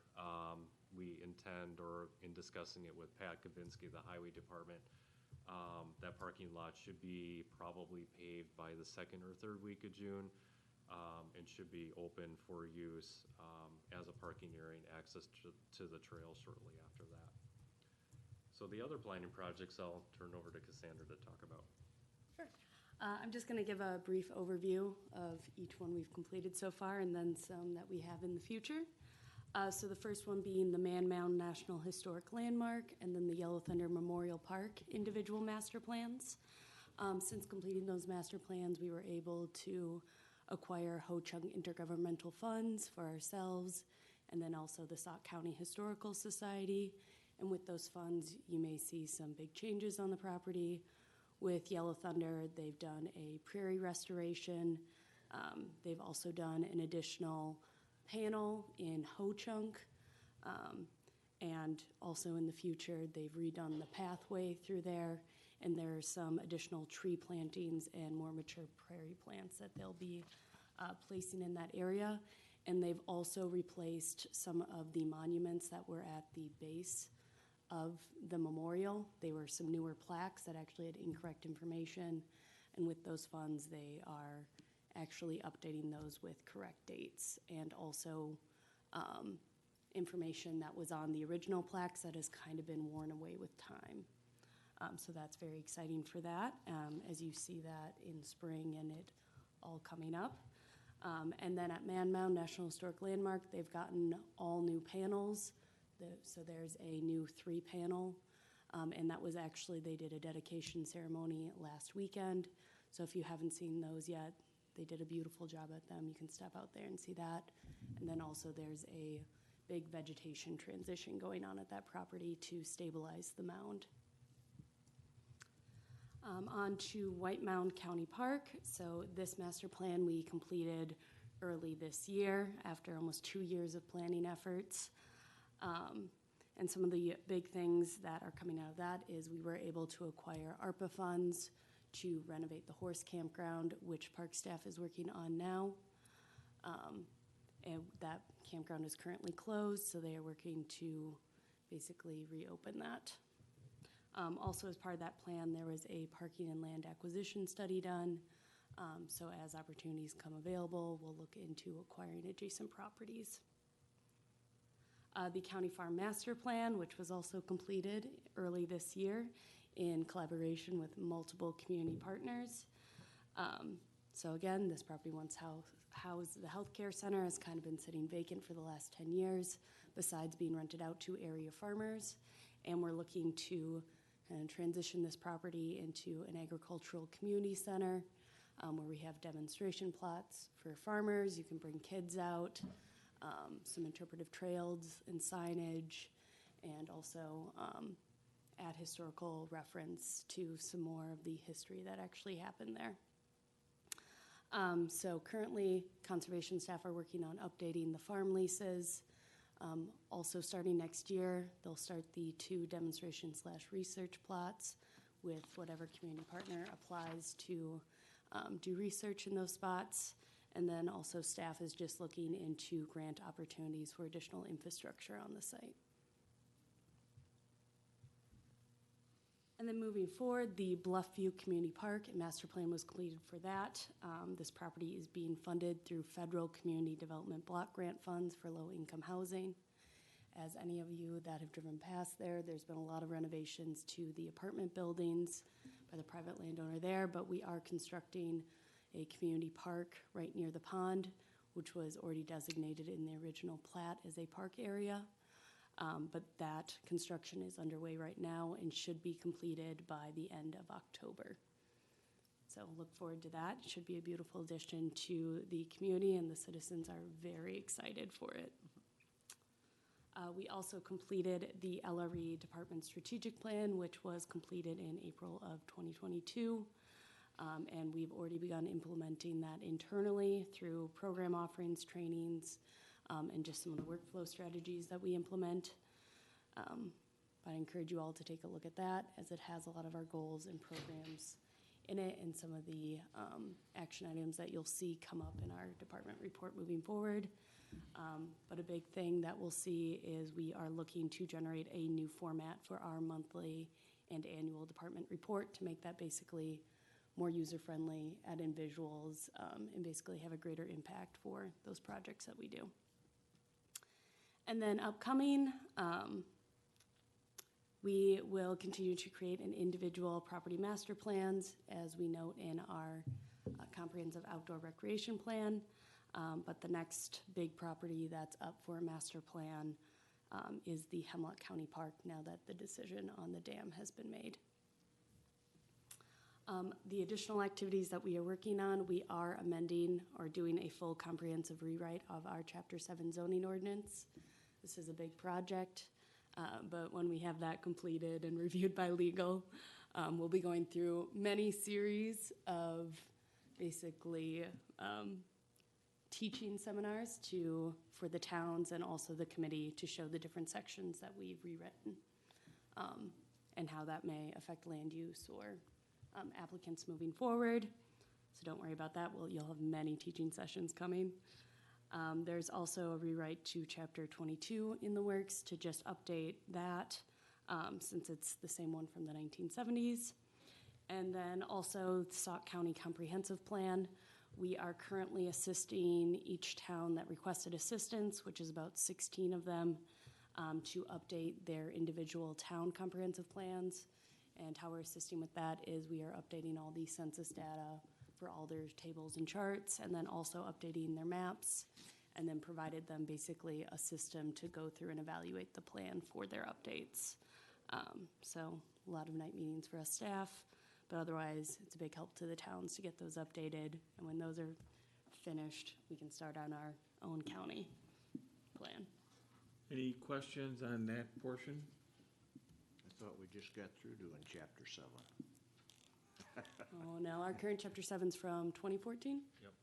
Yeah. But it went from 1963 to 2014. That's true. Did it really? Yeah. Oh. Okay, so we're both, if you're not warm and fuzzy yet, we get to violation, so here we go. Actually, if there are any volunteers who want to update census data for the towns, we'll consider takers for that one. I will take volunteers. We couldn't find an intern this year, so yeah, we're looking for volunteers. Free Target sweatshirts will be provided. So in terms of our service area staff, I think you know all of us, and I can honestly say that we have the best zoning staff that we've ever had. And I guess that's speaking from over 20 years of experience here, but really great, really dedicated staff. We implemented a territory program a good number of years ago now, where each of the land use and sanitary technician staff each take a number of towns or quadrants. I shouldn't say quadrants, it's the county divided into thirds. The territory map is uploaded to Granicus. I also have copies here. So you'll kind of notice a pattern that when there's a presentation on a rezone or conditional use in a particular town, it goes back to whoever's territory that is in. And they serve as a point of contact for town government as well. So it's worked out that way quite well. And then the other thing I included on Granicus, just so you have it again, is the violation process that was adopted or accepted by this committee last year. I won't go through it in any detail. I will say we haven't put anybody in jail yet, even though it does say that. But the thing I want to emphasize is that there are really two things that we try to do as part of dealing with violations. Number one, we're complaint driven, so we're not driving around looking for violations. If we see something that's a little bit beyond, let's say for example, somebody filling a shoreline wetland, we'll approach that violation without having received a complaint on it because it could be a major issue, and we certainly don't want the landowner to continue doing something that they shouldn't be doing where it also might violate state code. But generally speaking, we're complaint driven, and we always try to get compliance before we start taking our violation process up a notch, which would include the issuance of citations. So in that step process, you'll see that we try to send numerous letters before we have to resort to citations, which we use as a way to really get people's attention if they're ignoring us or otherwise. So won't detail that, but at least you have that again for your reference so you can see the violation process. And if you get phone calls and somebody's complaining that they got a citation, you can simply ask them, well, did you get a letter? Did you get 2 letters? Did you get 3 letters? Well, why didn't you respond to that letter? That's why you got a citation. So that's in your hands, and that's what you adopted last year. So that's all I have for our service area.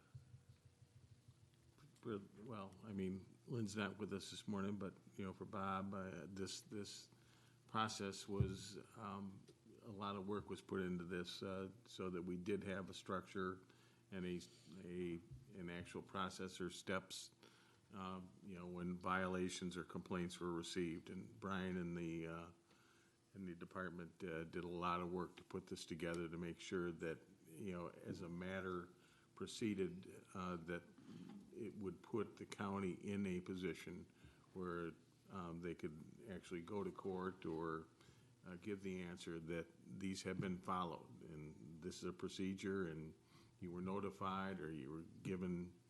So I think that as he said, the committee adopted this last year, and it was long overdue, I believe. Correct? Any questions on any of the presentation? Any questions by the committee? If not, you have our next meeting dates, those being Thursday, June 9th and Tuesday, June 28th. There's no other business to legally be brought before this committee. A motion to adjourn is in order. Moved by McAuliffe, seconded by Kinsman. All in favor signify by saying aye. Aye. Aye. Opposed, the same. We are adjourned. Thank you, everyone. I have a good day. paper copies